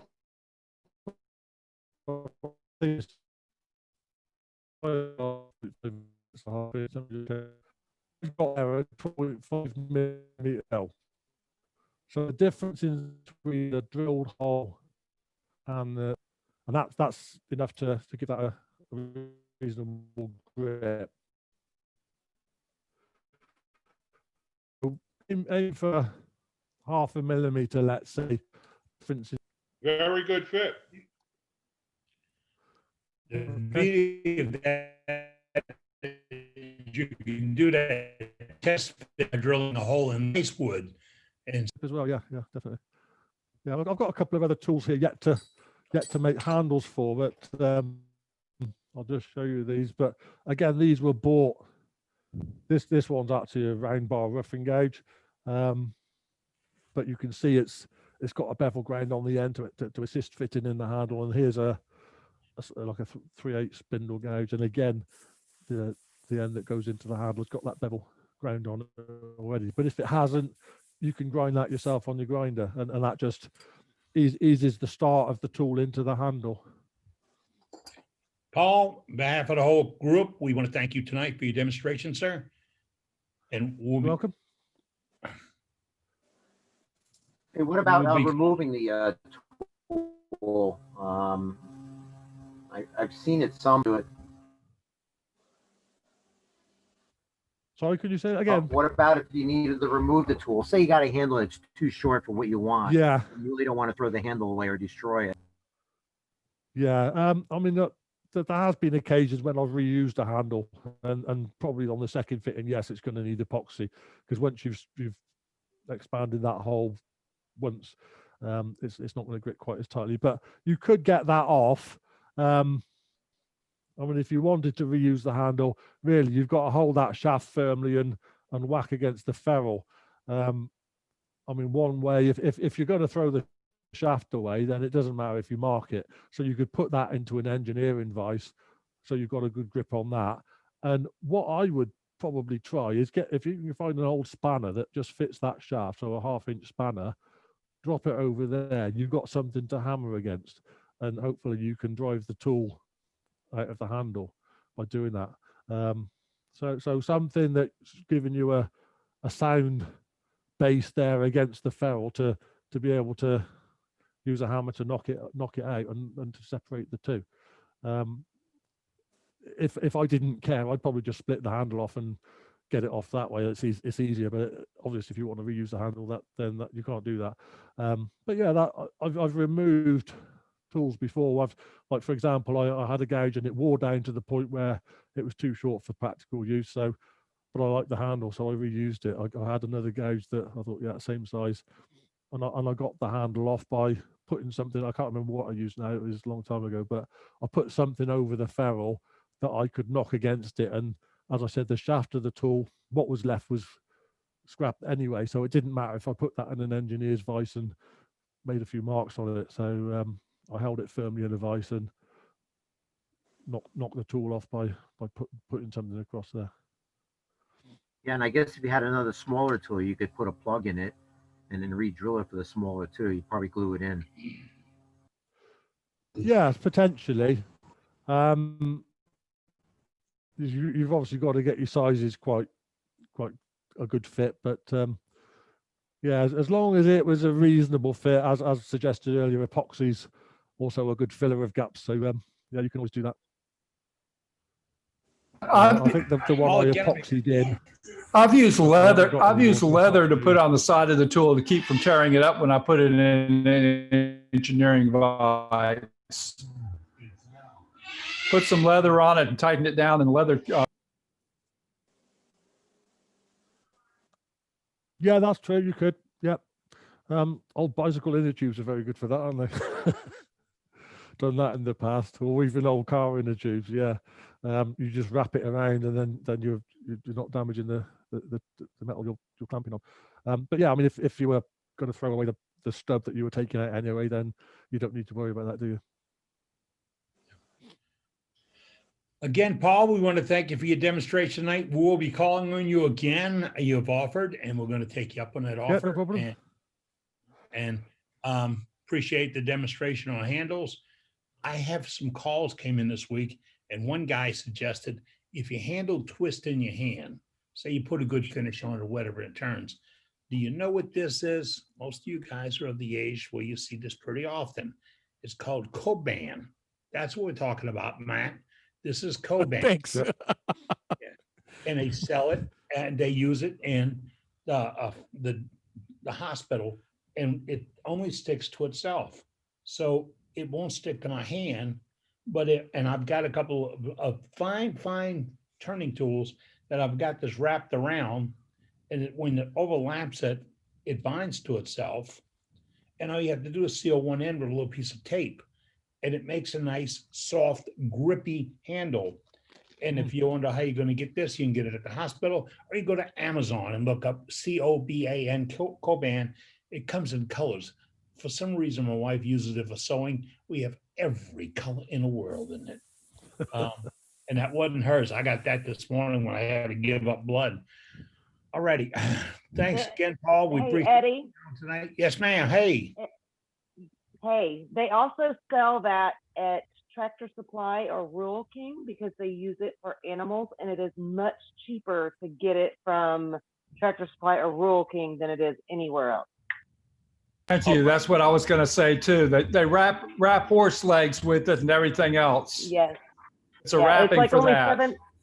It's like $7.99 for a pack of 4, and yeah, it comes in really cool colors and stuff. Yep, all different colors. You know, pinks and oranges and reds and stuff, blues. You Might had be helpful. What's that, It Doug? might be helpful for people that got those cold workshops that had metal handles, even if wood, might help them be a little bit warmer to work with and have a better Wait. grip. You know? Way ahead of you, Jeffrey. Yeah, I always prefer wooden handles myself. Way ahead of you, Jeffrey. Solution for cold workshops, move south. Do you got ever you put in set record. screws in those so that you can take the handle right out? Say again, Jack. I was wondering if you ever drilled those and put set screws in them so that you can unloose the screws and take the handles right out. I don't have a tool to my name that I can't take out of the handle. Are you still there? Yeah, I'm still here. No, I was wondering if Paul is still with us. For me, Yeah, for me, there, there are a few tools I use in handles with either colics or grub screws or whatever. But a lot of things like the simple carving gauges, etc., simple spindle gauges, etc. I just like them in wooden handles. So I think my preference on tools like that is for a wooden handle. So I just make a handle for each tool as I buy them. But the problem I've got now, I've just made another one, another gauge, and I've not got enough holes in my tool rack, so I need a new tool rack now. You know, it's always something. You know the deal. Thank you, Paul. And we had a couple of things cooking. I want to mention now. We're going to take a little bit of time. It's the top of the hour. Depends on where you live at. It's still the top of the hour. Doug Rowe is watching for our gallery tonight. If you want to show a gallery piece, go to chat and put in, I have a piece to show, and then Doug can get to you with it. We skipped our safety presentation with Jeff Schnell tonight to get cranked up in our demo. Jeff, do you have one for this evening? Yes, I do. You know, I think another one is tool holding. You know, a good place to have your tools stored where they're not dangerous, not sticking up at you. You know, some people throw them in a bucket, throw them up. It's not very safe. You know, laying them on the lathe where they can fall down and come down on your feet.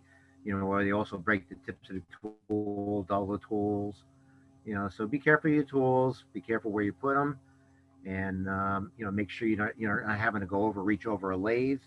You know, go get them, especially if it's running. So be careful of that also. So Thank you, Jeff. have you pulled. Thank you, Jeff. Appreciate that. And remember our next challenge. And this is a challenge. If you'd like to participate, there's no prizes, there's bragging rights. If you turn a bottle stopper, I have to clarify that, a bottle stopper, because I just found out today they make bottle stoppers that fit booze, but all kinds of booze bottles, pardon me, I got an indigestion from the olives that quick. But turn a stopper, that's it. And then send us a photograph of your stopper. Send it to our club website, Worldwide Woodturners at gmail.com. Or you can go to our website. And we'd like to get those photographs. But remember the deal. If you turn something for the challenge, you have to give it away. So, and we're still collecting Freedom Pens. We talked about it early in the program. Doug Rose, our first sergeant, he gets those pens to the troops that are preserving our freedom and protecting our country. And we still collecting those. So if you turn a pen, send it to Doug. If you turn 3 pens, send 2 to Doug. But let's get them in the hands of our troops and show them that we're behind them and we support them. We have a couple more demos lined up in the next couple of weeks. I don't want to mention right now because I hadn't confirmed them. But if you want to be a demonstrator, send me an email and you can send it to the club address. And by the way, our club website is worldwidewoodturners.org. That's www.worldwidewoodturners.org. And you're going to find that Dave has built us a world-class website about wood turning. And guess what? There's not a single commercial or single requirement to buy a hat, shirt, membership, or anything else. This is all free, and it's all for you. Anybody else up, Doug, on the gallery tonight? We do. Go ahead, spotlight me first, and then right after me, we're going to bring up Gordon Pike from New Jersey. All right, spotlight. All right, there you go, Doug. So following that demo that we just had, we keep hearing from a lot of the new turners, and I see it all over Facebook. Hey, I'm brand new to wood turning. What kind of tools should I buy? And everybody's got their opinions on what the best tool is. You're usually going to hear something about a 5/8 or a 1/2 inch bowl gouge and whatever. I'm a big fan of carbide. Some guys love them, some guys don't. And there's a lot of different places where you can buy the carbide handles, or not the handles, but the tool. So not an endorsement, but my preferred place to buy mine is a place called Big Guy Productions. You can find that online, and he'll also sell you the cutters at a really good price. His are square You're stuff. breaking the rules there, Doug. You're breaking the rules. No, because I didn't mention it's yours. So at any rate, at Big Guy Productions, though, and other various places, you might wind up buying square stock instead of round stock. But that demo we just watched, it still works actually. And so this was the very first one I ever made. Had no idea what the heck I was doing. I called this guy, Eddie Castellan. He spent about an hour on the phone talking to me. I grabbed an old, this is the dowel rack out of the closet. My wife wasn't looking. I snatched it, cut it. No, I'm kidding. Here's an extra one. And I got my fairing is just the brass fitting from the big box store. Round hole, square stock, made a decent fit in there by choosing the right drill bit, and then filled it with the epoxy resin. This thing is never coming out of there. It's just a cheap way to get started, a real cheap way to get started. Again, great demo. Really appreciate you doing that for our club. That was awesome. And I'm just showing you guys that are just getting started and trying to minimize the amount of money you're dropping in there. This is an easy way to do it. Get your various tips, round, square, triangle, diamond, and just have fun with it. Thank you, Doug. And your check is in the mail, sir. All righty, let's run on over to Gordon Pike in New Jersey. You still with us, Gordon? Gordon, speak up, sir. Yeah, I'm here. All right. We catch you now. Oh, say it again, I'm Gordon. right here. Okay. I can't get him. Can you get him, Doug? I'm here. All right. Now I think I've got you. Nope. It's not popping up for some reason. And I went through a little while ago looking for you. I'm here. All right, now we have, There. okay, Gordon, what you have this evening? I got an ashtray. Pull it back towards you. There you go. And to Matt, you can put shellac, anything to coat it. All right. For some reason, we ended up with Doug again. I'm outside.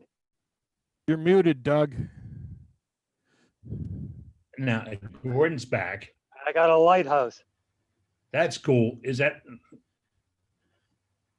It's the hollowing was mostly by carpenter ants. did you train them? No, but I got the tree branch. Can't really see it on there. It's got a light in it. Got a little light in it. It's yellow. That looks good.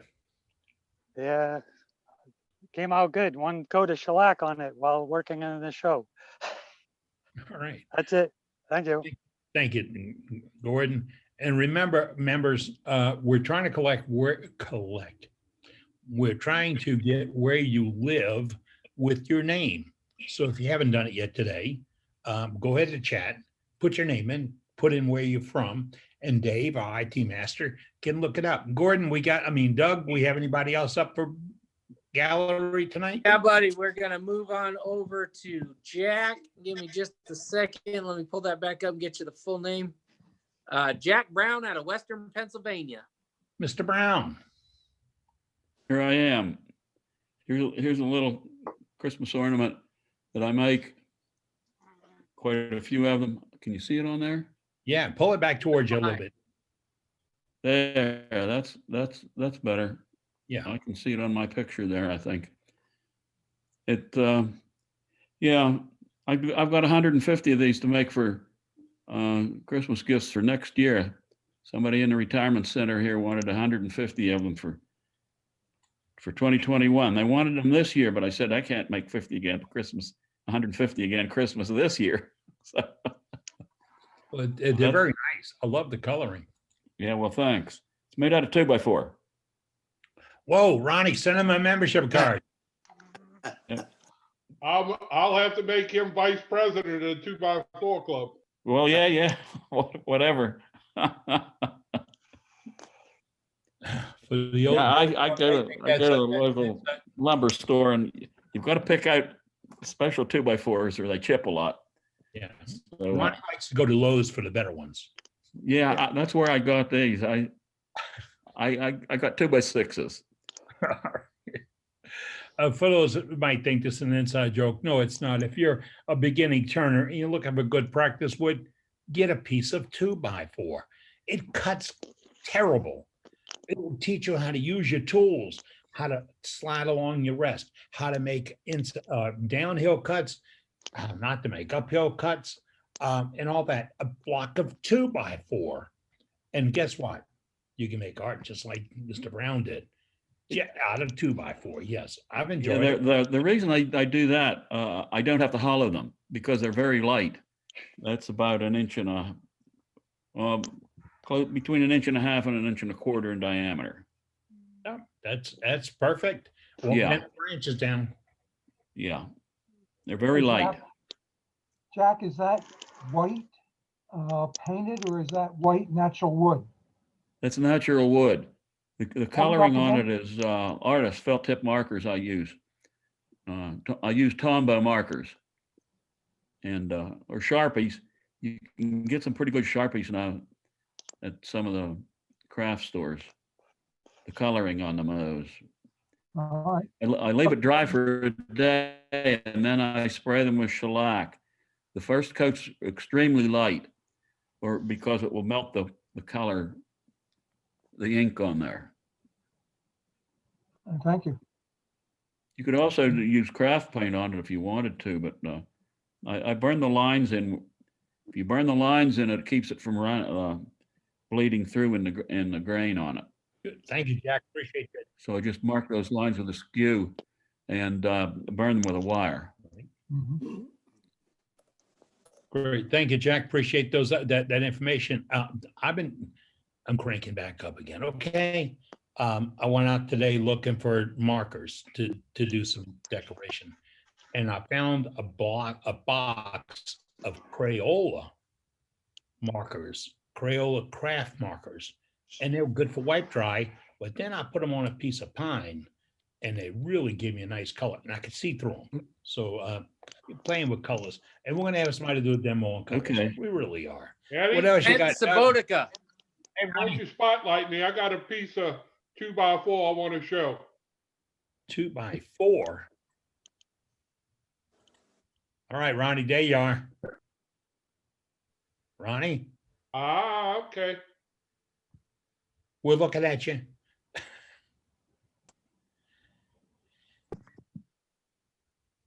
Now I think you're showing off, Ronnie. You sure that's not zebra wood? The green zebra. You're That's muted pretty- now, Ronnie. Looks like a whole lot of 2x4. Okay. All right. Now you can hear. This is a 2x12. It's called an economy bowl. And that's all you do is you lay the 2x12 out and you cut it in circles and then glue it back together. And then I stained it and put a finish on, and everybody likes it because of the grain of the wood. But that's all this is pine, and that's a 2x12.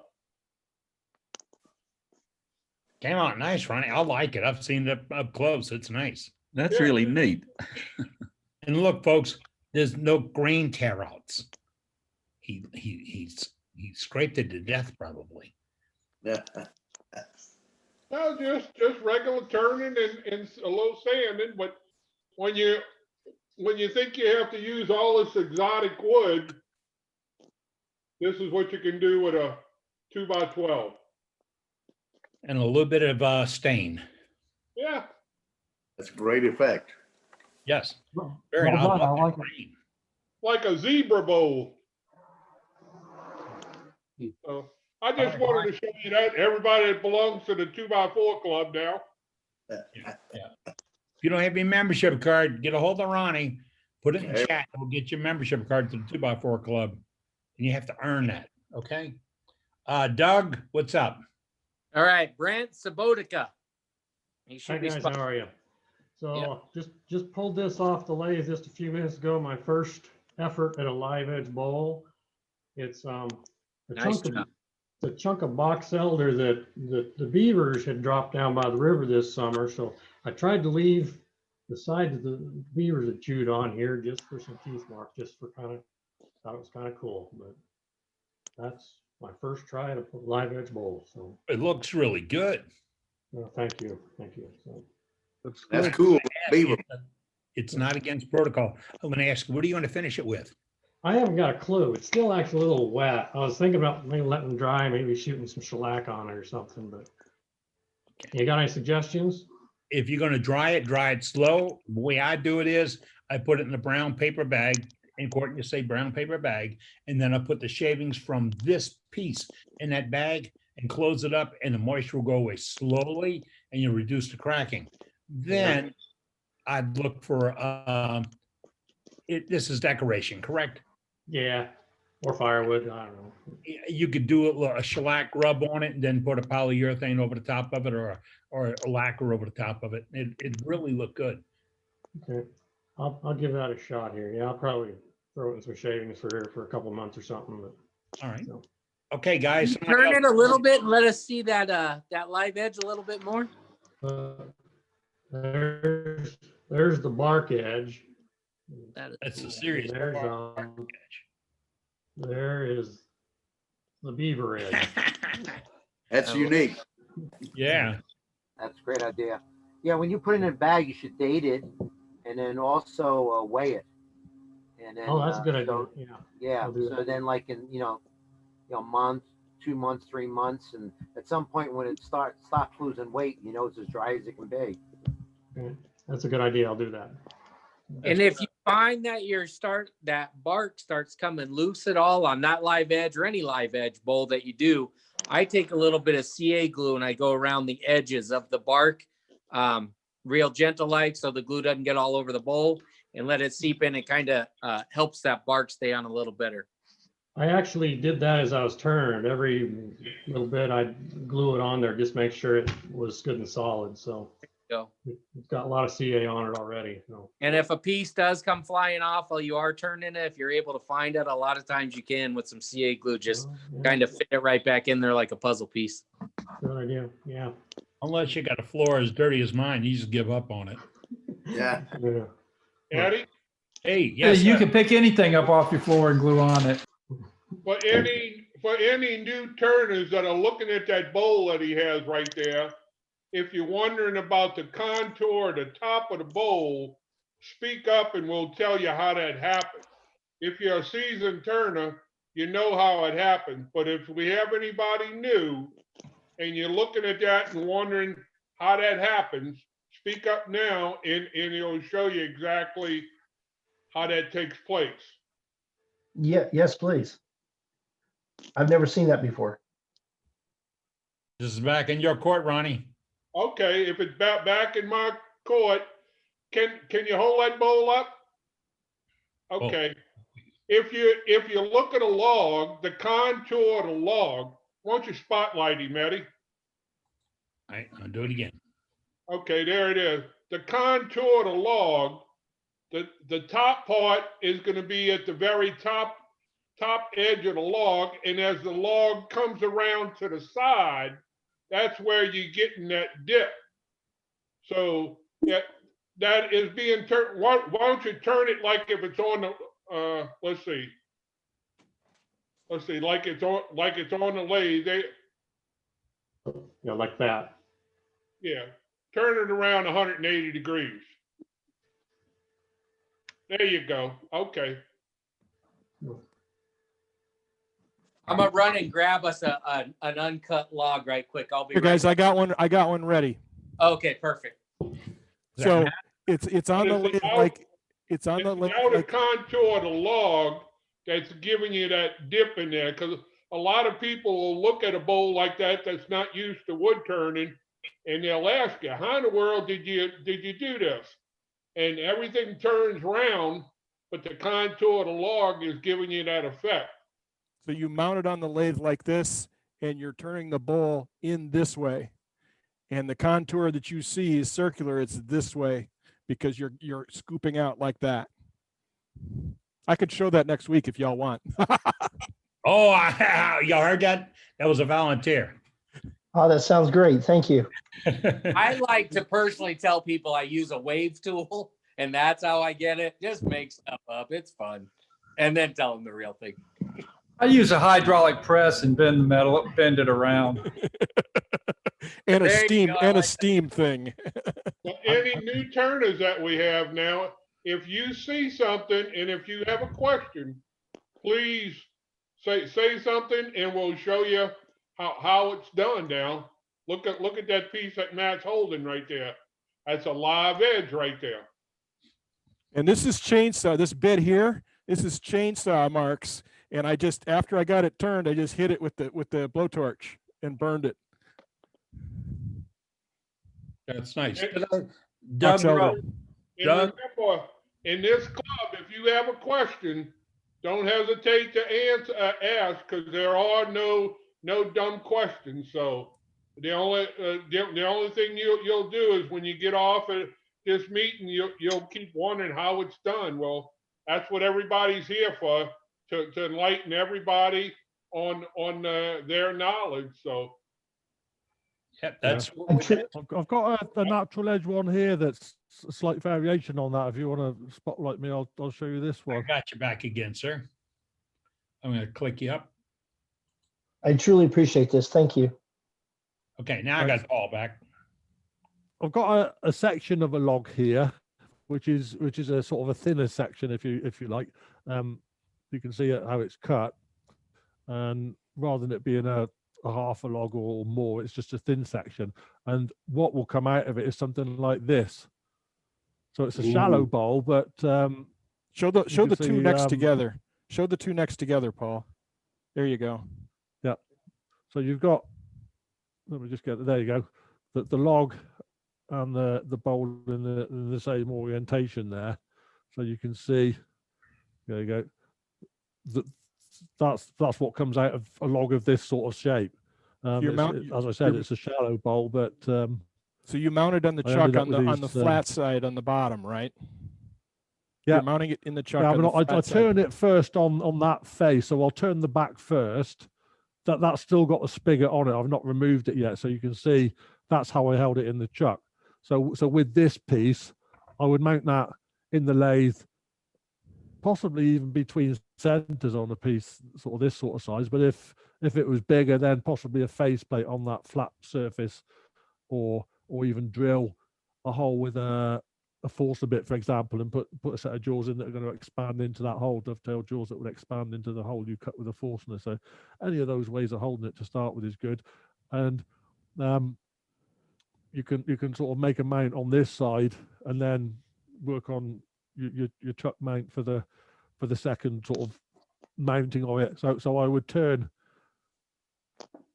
the back first and the spigot and get that as much finished as possible, and then hold it on that spigot and turn the face away, which is where you're turning away the bulk of this bark side of it. But I mean, these are sort of smallish sections, but I mean, this is Masseur birch, which is expensive stuff. So even though it's small pieces, I want to make the best use of it I can, really. So I thought, yeah, I can do that with them. Very nice. Thanks, yes, Paul. Thank you, Paul. great. Appreciate That's that. great. See, right here, you can get it. And oh yeah, for all of you older turners that haven't done this before, wipe your chin. You know, it's a shame. But It really is a lot of fun to do. They're just a blast. that is nice, Doug. That's one I showed a while back. I'm not even sure what wood that is. I didn't mark it, but it's just one of those things once you start doing it, it really is a lot of fun. You can get all kind of crazy things, and if they're green, they'll warp even more and cause even more interest. So it's worth doing. Thank you. Y'all saw my natural edge goblets a while back. That's how I do those too, and something like this too. Same idea. It's addicting. I'm with you, Doug. Yeah, they're great. Hey, Matt, I'm relying on a first sergeant to do this for me, but did you volunteer a little while ago? I did, sure. Okay, we got you online for next week. Okay. Good. See, Doug. I also have that tool I showed earlier. This one here, with the two flute ball end mill in the end of it. Yeah. Let me switch over here. I buy them from several different manufacturers. So what they are, the ones I use are 3/8 inch. And they're called two flute ball end mill, and they've got a notch in them. You see the notch in the middle? That's where the set screw goes. And so they're in the tool like this. And you use it like this on the inside of goblets or inside of bowls, and it's got it because of the slant of the flute. It gives you a natural slice on it. It's a real great way to get a great cut in the inside of a goblet. I bought those cutters at MSC Direct. Yep, that's where I got some from there too, and they're like anywhere from like $4 to $10 or something a cutter. So they're, it's almost cheaper to not sharpen them, just get a new one. Or sharpen will really tone you. Never mind. Thank you, Matt. We'll see you next week for that demo. Okay. Any demo you wish to do, sir, you know about it. Let us know. We'll talk about it, get in there. And folks, that goes for all of you. If you'd like to do a demo for this club, for all the other woodturners in the world, just let us know. Contact me at worldwidewoodturners@gmail.com. That's our email address. And when you go to our website, worldwidewoodturners.org, there's a contact list there. You go right in there. I'll see it. Our IT director will see it. Advisory board sees it. We'll contact you. let us know what you're interested in doing and we'll be right with you. We're still at about 83 members. Oh, we're down about 55. We got about 83 chats. And that's a lot of people with what town they're from. We don't need your street address, just what town you're from. And oh yeah, by the way, the insurance man will call you tomorrow to try to sell you an extension on your automobile policy like those guys do every day. Anybody else up right now, Doug? Yeah, I'm gonna find us Dave Leader right quick. All right, Dave, I'm about to Here I spot. am. Here I am.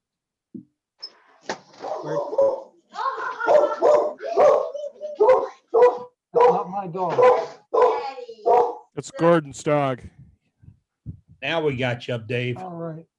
We were talking about that tool that had the broken end. I said I had a tool that had a router bit on the end there.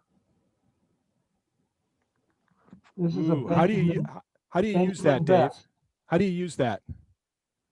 It's basically a scraper, Okay. and with the round end, it helps if you're getting to a bottom of a bowl, and instead of a square from the bowl angle, you wanted a round to the side. There's a small round router bit cleans it up very nicely. I made one of those years ago. I loved it. I had a larger one for doing goblets. What else you got, Dave? And this is a piece of mango. A friend gave me a blank. And I was watching Theo from Australia.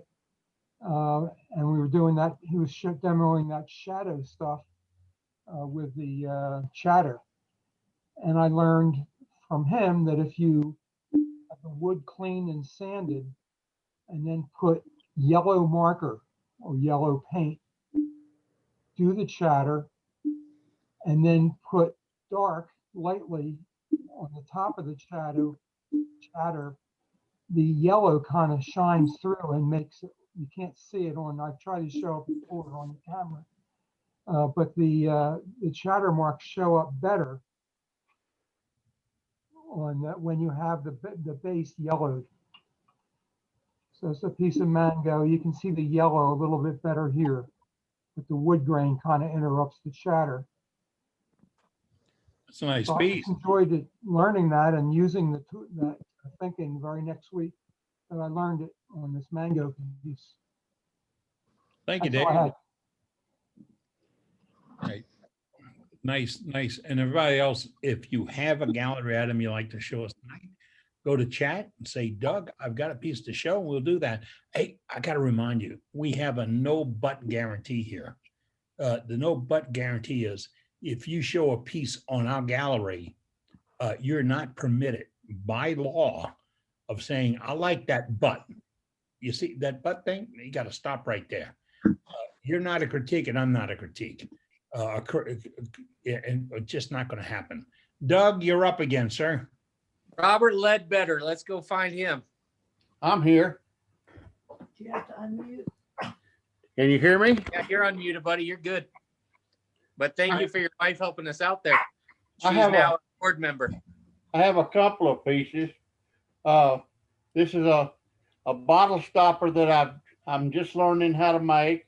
It's made out of Bodark with a just a wax finish on it. That's nice. I like the. And this one, whoa, this is a piece of Catawba. And there you go. I'm trying to think. I remember putting OB Shine Juice on it. And both of these have been spoken for. That's pretty wood. I love Catawba. It's a pretty wood. Oh, Catawba's beautiful. It has a good grain to it. It does. Worms are good for fishing. Yep. Like I said, both of these have been asked for, so I guess I qualify on the challenge. All right. I think we had a question from Trey. Was that Trey asked a question? No, I just said the Catawba worms are great for fishing. Yes, they are. Eddie, Yes, sir. I think we have a surprise guest that just came into the house. It looks like it might be Santa. That would be seasonal. Are we ready to do seasonal stuff at this time? I wasn't sure maybe if I was Santa or if I was going to do a Robert impression. Mine's real. Ho, ho, ho.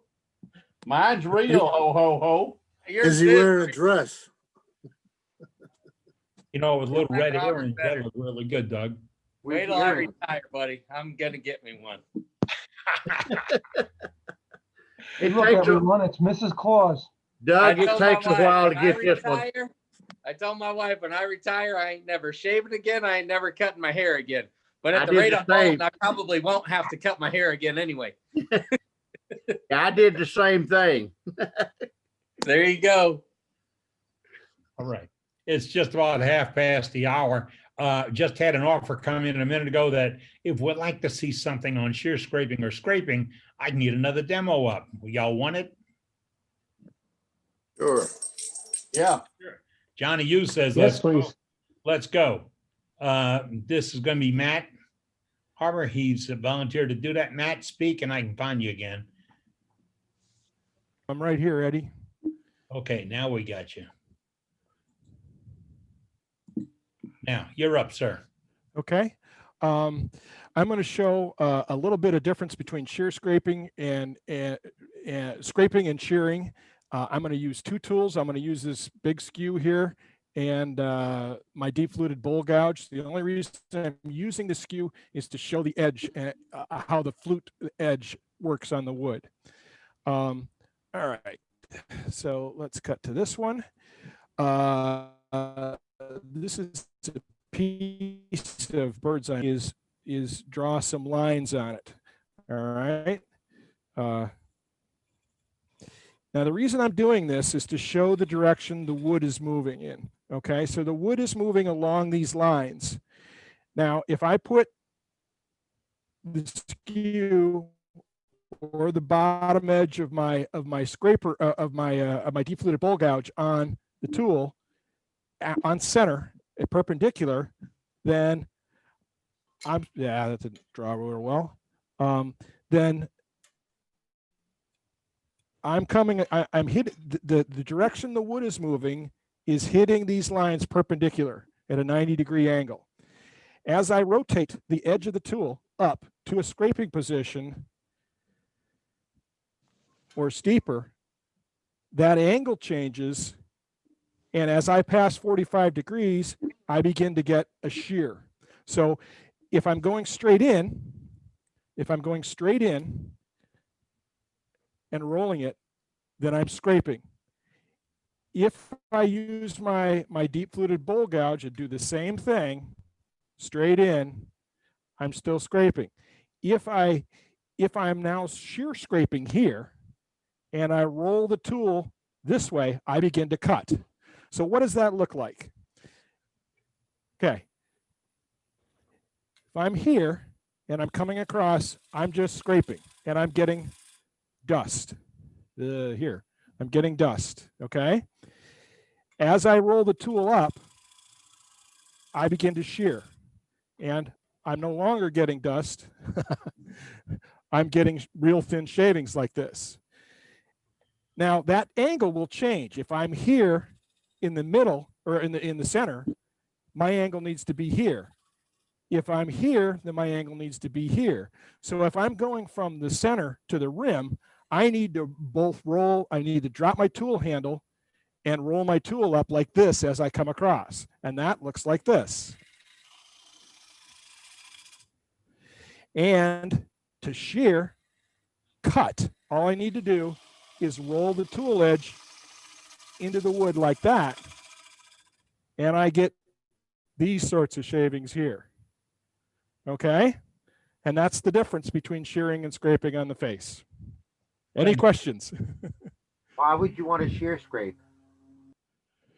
There are times when shearing scraping makes more sense than shearing cutting. Okay, so let's say that I've got the surface edge where I want it. I don't want to change the actual contours, but I got a little bit of tear out.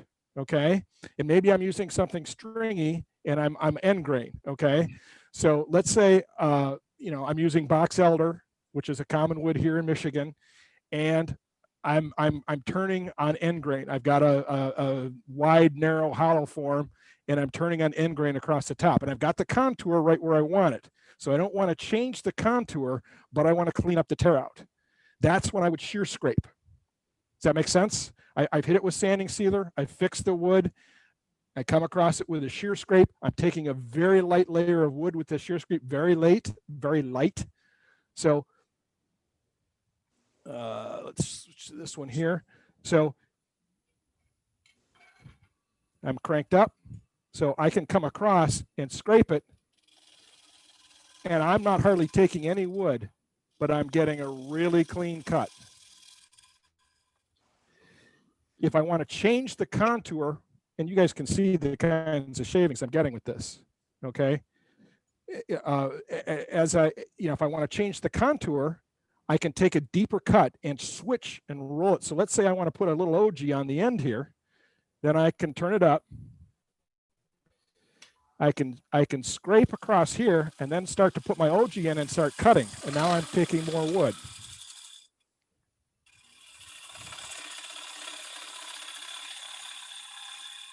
By doing that, you have ultimate control of the tool because you're not guessing at it. You're riding that bevel to control. Yep. And I'm still getting a really good shaving off of this, a really good sheared shaving off of it. But I'm switching from doing a shear scrape here to a cut here. And all I've done is I've rolled the tool a little bit like this, and I've continued to drop the handle as I get further and further out, because out here my angles are going to be different. Okay, here my angle here is a shear. Here it's like the angle is like this, because it requires a steeper angle because the wood is moving into the tool at a steeper angle. Does that make sense? Does to me. Okay. Yeah, I mean that's like, you know, you got everything nice and cut, you got everything shaped, but you got, like you say, you're getting a tear out because of the end grain is you know, you know, 180 degrees out, you got the end grain coming out on like a bowl or something like that, and you know, no matter what you do, you just can't get rid of that tear out. That's when you need that shear scrape to get there and cut through the ends of those fibers. You know, sometimes I've even lubricated too with you know, like alcohol or maybe sanding seal. Yep. Sometimes just that little extra might help. But you know, no matter what, you try sanding it with sandpaper, it just doesn't go away. You just can't get rid of it. If you tried finishing it, it sucks it in like a bunch of straws, and it just shows right up. And that's where just that little bit sometimes. Yep, and that's one of the reasons why I love the deep fluted bowl gouge with the shoulder grind like that, is because you really have a great amount of control. You can shift from one sort of cut to the other in a very gradual and ordered manner. You can control it. You can change the contours on the fly if you decide that you would like something a little better, a little deeper. There's a lot you can do with it if you just control the cut like that, and you're still, you know, I practice this all the time. I'm always shearing, I'm always practicing my cuts because I want to get a good cut every time. It's easy. I'm getting old. I don't have the strength I used to have. You know, if I let the tool do the work instead of trying to moose it, then I get it. You know, it's a lot easier. I can do it longer. So. Hey, Matt. That's the point you need. Let the tool do its job. Matt. Yep. Yes, sir. I think we need to say something when you first started off for any new turners that we have on here tonight.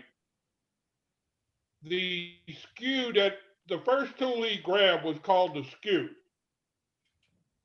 That skew right there takes the most respect. You have to respect that tool the most out of any tool in your arsenal.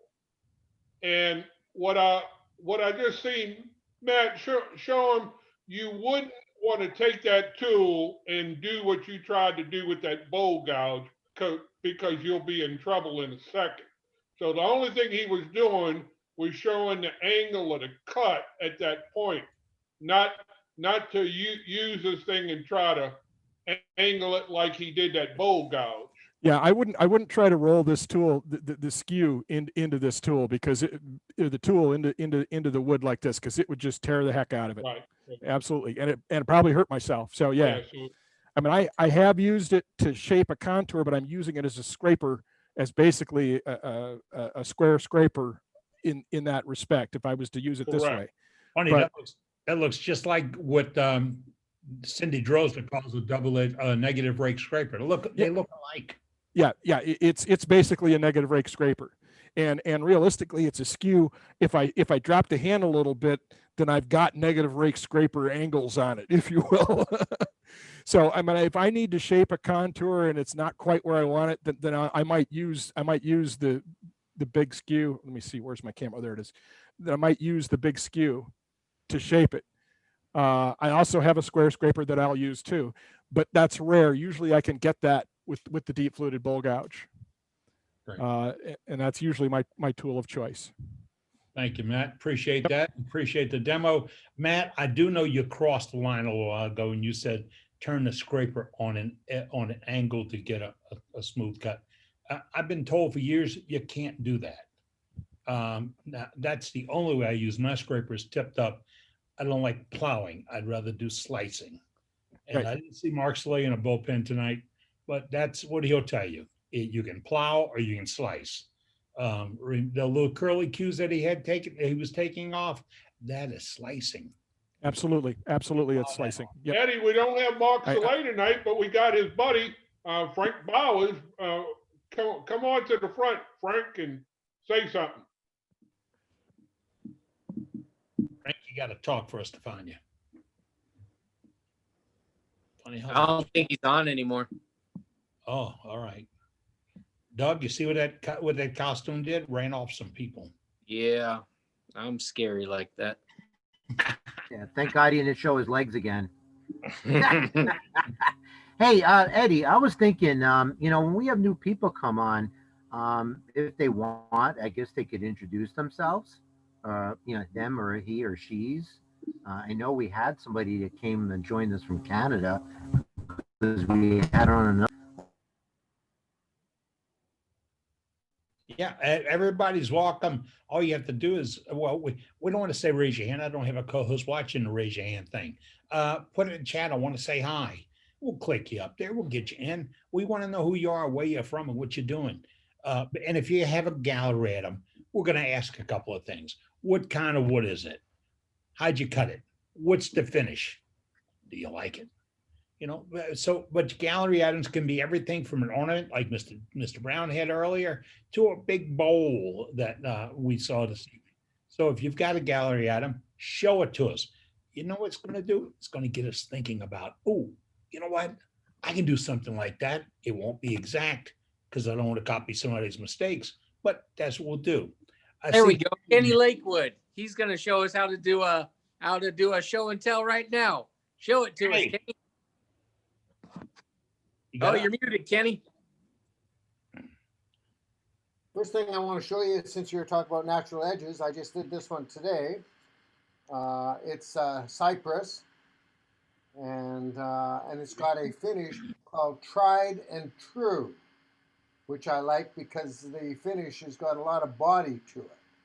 So there it is there. It's 12 inches in diameter, and it's about 6 inches deep. The other thing I got is the wife wanted some Christmas ornaments, so I made some. This is a Spudnik ornament that I made, and then this one here, I got this one from Florida. I forgot the name of it now, but it's a bigger one. This sea urchin I think was around $25, but she wanted a couple to display, so that's what I've been doing. That is beautiful. And I forgot the girl's name now. She was Stuart Batty's girlfriend. I forgot. Ashley Harwood. Has a video. Ashley Harwood. Harwood, that's right. Yeah, she has a videotape on how to make these up too. That's it. Thank you. Appreciate it, Kenny. Beautiful work, beautiful work. We all get ideas from that, and that's what it's all about. Who you got, Doug? Anybody? Yeah, we got Stephen with a PH. Stephen, you're on, sir. Can you hear me? Yeah, first Yes, things sir. first, Stephen. How in the world do you say that last name? Makuka. All right. Stephen Mack. Let's hear it, buddy. It looks a lot worse than what it is, really. And Doug, I was clean shaven on my job for 44 years. I let it grow. Nice. I love it. So this was my first segmented bowl. Beautiful. I did that. It's about 6 inches tall and 11 inches in diameter. What are woods? It's a maple and cherry. Nice mix. And the cherries from the firewood pile. And what do you have on it for finish? Obi shine juice. Okay. Turned out I was very happy with it. It didn't fall apart. This was my first try at Natural Edge. It's a cherry burl. Turned out to be a funnel, Oh, okay. as you can see. Make a stem for it. Yeah. Yeah, I got to figure out what to do with the bottom there. Yeah, Like that's a what you lamp. think. Make a stem and you just created a really cool looking goblet. I'm thinking it's a shade hanging upside down. It'd be beautiful with a light bulb in there, especially Yeah. LEDs because they don't get that hot. That is cool. I like the way that when it dried, it's got a lot of texture to It does. it on the surface. Burlwood is beautiful. Really is. I love it when you cut it and it keeps growing or keeps moving. And then I tried. Here's a little snowman Beautiful. from And my that's the wife. kind of look I'd like to see Doug in. Oh, I love Christmas this tree. tree. I'll see what I can do next week. And then the other end of this was the log part. I just did a hollowing, and then as it dried out, it kind of flared out, and I put it There you on a walnut base. That's Great nice. idea. And my wife puts a little candle in there. Good deal. I got one little ornament. That's pretty. Yeah. Trying. So I'm just starting out. I've been turning for less than a year now, so Oh, you're doing good. You're doing good. Great. making a lot of firewood, but Remember, no scraps in this world. yeah, well, some of it wound up heating my house. Thank Hey, you. you know, That's all I big got. thing too Thanks. is, big thing is save your first turnings. Don't go giving away because in a couple years, like, boy, I wish I still had those and show you progression of how you're going through them. You know? Yeah. You know, I do have a question for you guys. Now that I've gotten some tools and I have a small shop, that I want to make some kind of rack to move it around. Any suggestions about how to put your tools together, your turning tools? Never point up. No. Never point up. In case something happens and you slip and fall towards it, you hit a handle, you're okay. You hit a blade, you're not okay. That's true. Yeah. What if you put something on top of the tools, like I was thinking about like a medicine container, a pill container. Any metal on metal, though, you're going to mess with your edges, right? If you're going to do something like that, use something soft, like a foam ball or whatever. But Yeah, I was thinking like a plastic like tube, like a yeah, pill yeah. That would work. What I found, I find them all the times at garage sales and the thrift stores, is those tables. They were real popular a few years back, where they're a vise. I guess I could probably flip my camera around and show you, but they've already got the holes in them.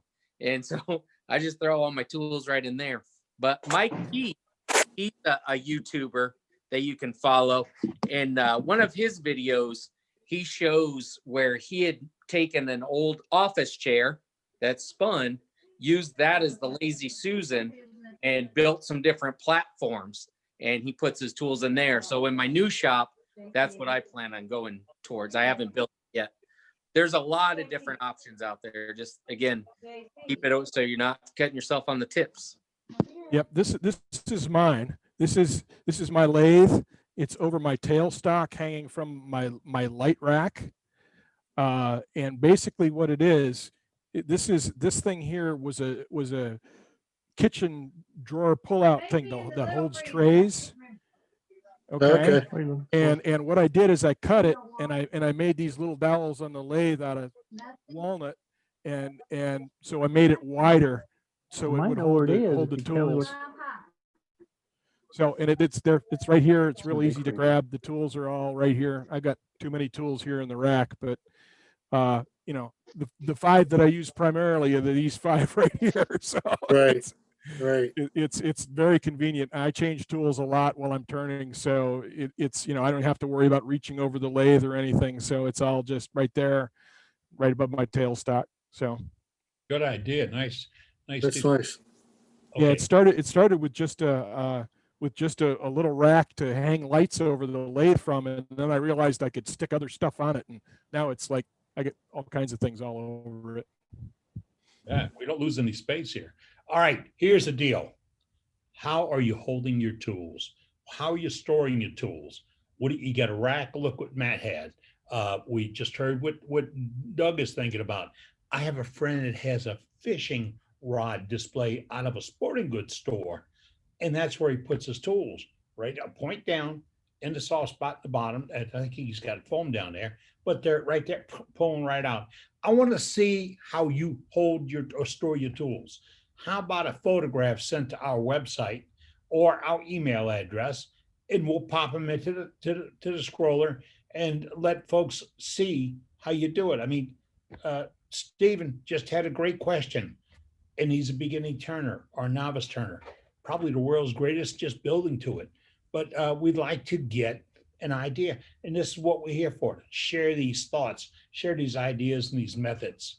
And remember, it's all about wood turning, only about wood turning, no commercials. All right, anybody else up, Doug?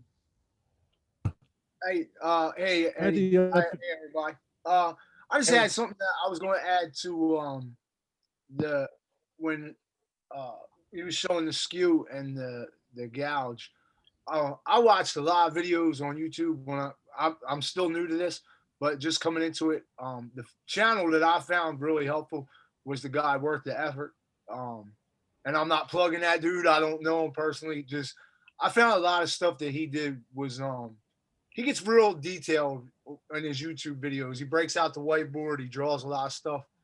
And one of the things that's funny, you guys said you can either plunge with the spindle gouge or you can slice with it. And he breaks it down to you how the wings that come back, when you turn it on the side like that, it's basically just like the skew. You can ride the bevel with it. And I've used that gouge more as a skew than just like plunging in with it. And it's helped me, I think, getting better with the actual skew too, because it's a tool that I really want to master. The way I'm not saying this, I'll try to get the best. But yeah, his channel helped me out a lot. He goes really in depth. I don't know, if any of the new guys or girls that are into the wood turning have seen that channel. I'm sure there's other channels that you guys know. That's just one that personally helped me out a lot getting into it. Whose channel was that, Chuck? It's called Worth the Effort. I think it's all one word too. It's WORTHEEFFORT, and it's like all one word. It's a guy who lives down in Texas. Does some really great stuff, but I feel like he does a good job explaining. He gets a little too much in depth, but I think at the end it's so much that it helps you pick it up because he just keeps putting it out there. Well, you're spot on the money with the flute on the deep fluted gouge being like a skew. You're right on the money. And he draws it. He uses his whiteboard and he draws it out for you. And like the way he does it, it like puts it in the perspective that even like I was fresh to turning. Like literally like went out in the shop and just grabbed some tools and was trying to see what they would do. And I found this channel and I was like, wow, man, that like made a lot of sense the way he explained it and drew it and put it into practice, showed you how it works and shows you what'll go wrong if you turn it a little bit too much this way, a little bit too much that, and the different cuts that it will make for you. But I just wanted to throw that out there because I know there's a million YouTube channels and you guys might know 10 other ones that have great tips. Like you guys turned to Mark Soleil with his slicing, and you know, there was a channel that I watch YouTube all the time, and I never came across Mark's channel. So That's hope what that helps. That's what I was going to say, Chuck. For all the new turners, if you look up Mark Soleil on YouTube, he calls himself the wood slicer. Instead of going into a piece of wood straight on, he always talks about you're either going east or you're going west. You're never going straight into a piece of wood. And that's how he gets that slicing. And that's the only way you can do it. And the best way to practice is on a 2x4, right, Ronnie? That's right. Practice on something cheap. And a lot of these people, for all you new wood turners, all of these guys are on here. When they step up to their lathe, they should be doing some exercises and warming up. Mark always says every morning, as good as he is, every morning he gets up to the lathe and he warms up on the lathe practicing before he does something. So even the best needs to warm up. It's true. It's true. Okay, it's the top of the hour at 9 o'clock here at Central Time, or as Doug likes to say, whatever time y'all got. We're still here chatting, and it'll go on. It will. But I have to say that if you want to share what's in our chat, and boy, there's a ton of stuff in the chat tonight. All you have to do is go to chat. The lower right-hand corner, there's a little square with 3 dots. Click on those 3 dots, and you'll see a little thing that says Save Chat. You do that, you'll have the chat. Now, suppose you missed that. Well, you go to our website, www.worldwidewoodturners.org, and you'll find it. In fact, I got to say again, thanks to Dave, because he's been taking tidbits, and he'll do it today too, tidbits of our demonstrations and putting them on a YouTube, well, they're on our website, but he'll put them over on YouTube under the title Of Course, OFCOURSE. That's the channel that he posted these things on. And once you go there, please subscribe. No money, no checks, no promises, no swears, nothing. Just subscribe. And that way, every time he puts one out, you'll be notified. And when you go to one of those programs, you will also be able to access quickly, easily, all the videos on that channel. Same thing for me, same thing for our YouTube. That's what we're here for, to share information. Doug, back to you again. I see Doug Miller up, looking like he wants to get in trouble. Doug Miller, let's pull him up. I thought I had him. He disappeared. Did he turn us off that quick? Uh-oh. Maybe he did. Maybe. Doug, are you out there, buddy? I'm here. I hear him. He had Yep, that I'm here. smile. Look at that I plaque. got him. There we go. Somebody spotlighted him. Hey, very good. That's one of those cedar plates that I showed you that and sent you pictures of that years ago. Thank you, Lord. That is a beautiful piece of wood. That really is. Yeah, just a real nice dark red piece of eastern cedar. Okay. The magic of photographs. How big is that piece? It's about 11 and a half inches. Okay. It's really And pretty. it's got a mate right at the same size. Wow. Thank you. Appreciate you sharing that. That's a nice piece of Sure. cedar. Sure, thank you. Okay. If we got any other gallery, let's get to them, folks. If you got one to show, let us know. If you didn't post it up right now, kind of wave your hand, let us know you're going in there. Oh, I heard from Bob Grinstead in Texas. He said, turn a wood bowl that's the name of a site. Turn a wood bowl is another great place to find information. Yeah, that guy, I can't remember his name because I don't do names. He'll show you the difference between plowing and slicing. He'll show you what happens when you think you get tear out and you got to suffer with a tear out. You can't sand out tear out unless you got a whole lot of time on your hands. So when you learn how to slice, you eliminate tear out. Same thing with going downhill and uphill. I know it's real easy if you stick the gouge in and pull it back, but sometimes you're going uphill against the grain, that's going to do tear outs. On YouTube, our YouTube channel, and it's on our website right now. Don't try to shear scrape the inside of a bowl with a bowl gouge. It's an invitation to a catch. That comes from Norman. On a bowl shape, shear scraping is effective on the outside and very effective on the outside. On the inside, use an actual scraper, not a bowl gouge. See, we learn it from the Pope that I've learned from somebody else's mistakes. Because of course you didn't do that, right? Anybody else up for chat for gallery tonight? I see they also just put the Worth the Effort YouTube guy in the chat. And I just want to follow up on what Chuck was saying about that guy and the details that he'll go into. Kim Timpett, she's already left for the night. She had mentioned that she used his channel to learn a little bit more about the one-way coring system. Some tips that I got from the Worth the Effort channel was selling stuff at the craft shows. So he covers the whole gamut from beginning turning. He's definitely got experience stuff on there, goes into how to market your stuff, how to get people to walk up to your booth. So it is a really good channel for those of you getting into it. Yeah. And if you're years ago, I did a couple of craft fairs or art fairs, I like to call them. I made a carousel, a fairly good sized carousel, to show bottle stoppers. And I did that so people, you know this, they'll pick up a stopper, look at it, and if you turn your back, they may just take a sample. So when they were on a carousel, they could spin a carousel around and see with the bottle stoppers. And if you spun it free when they were going by, it was an attraction. It was something that was unique. And the same thing with a lot of the other things.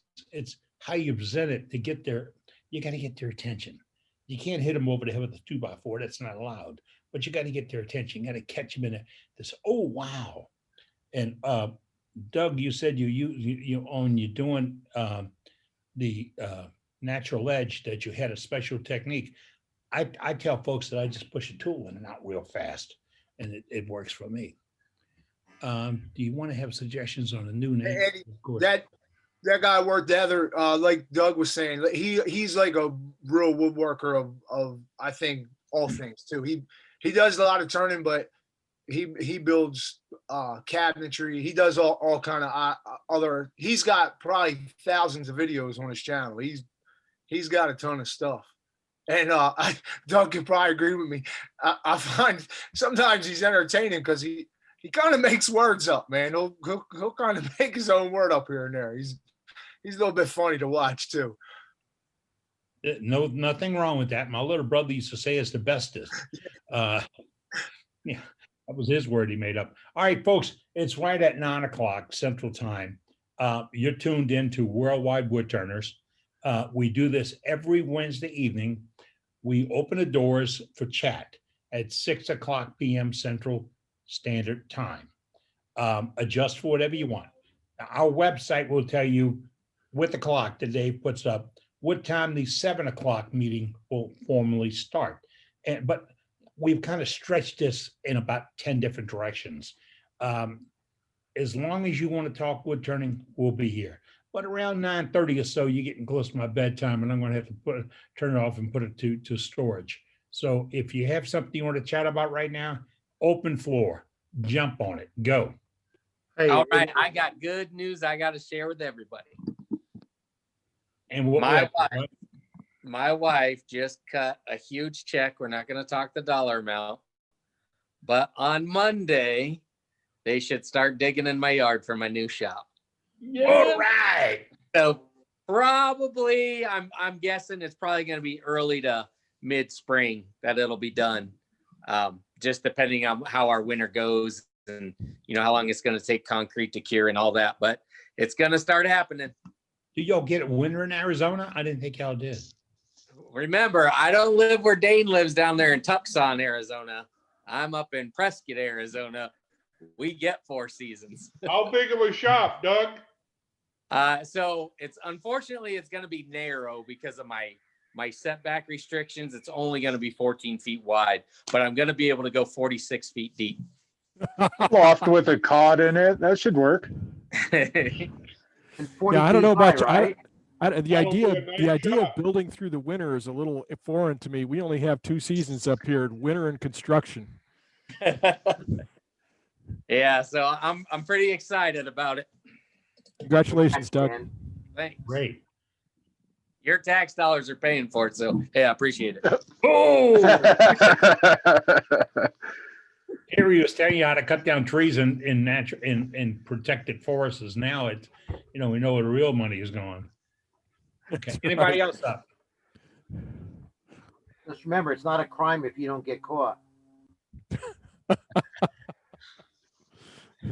Convicted. Eddie. The word you're looking for is convicted there, Jeffrey. Yeah, we have unindicted co-conspirator. All right, I just saw. Hey, Eddie. Yes, there you go.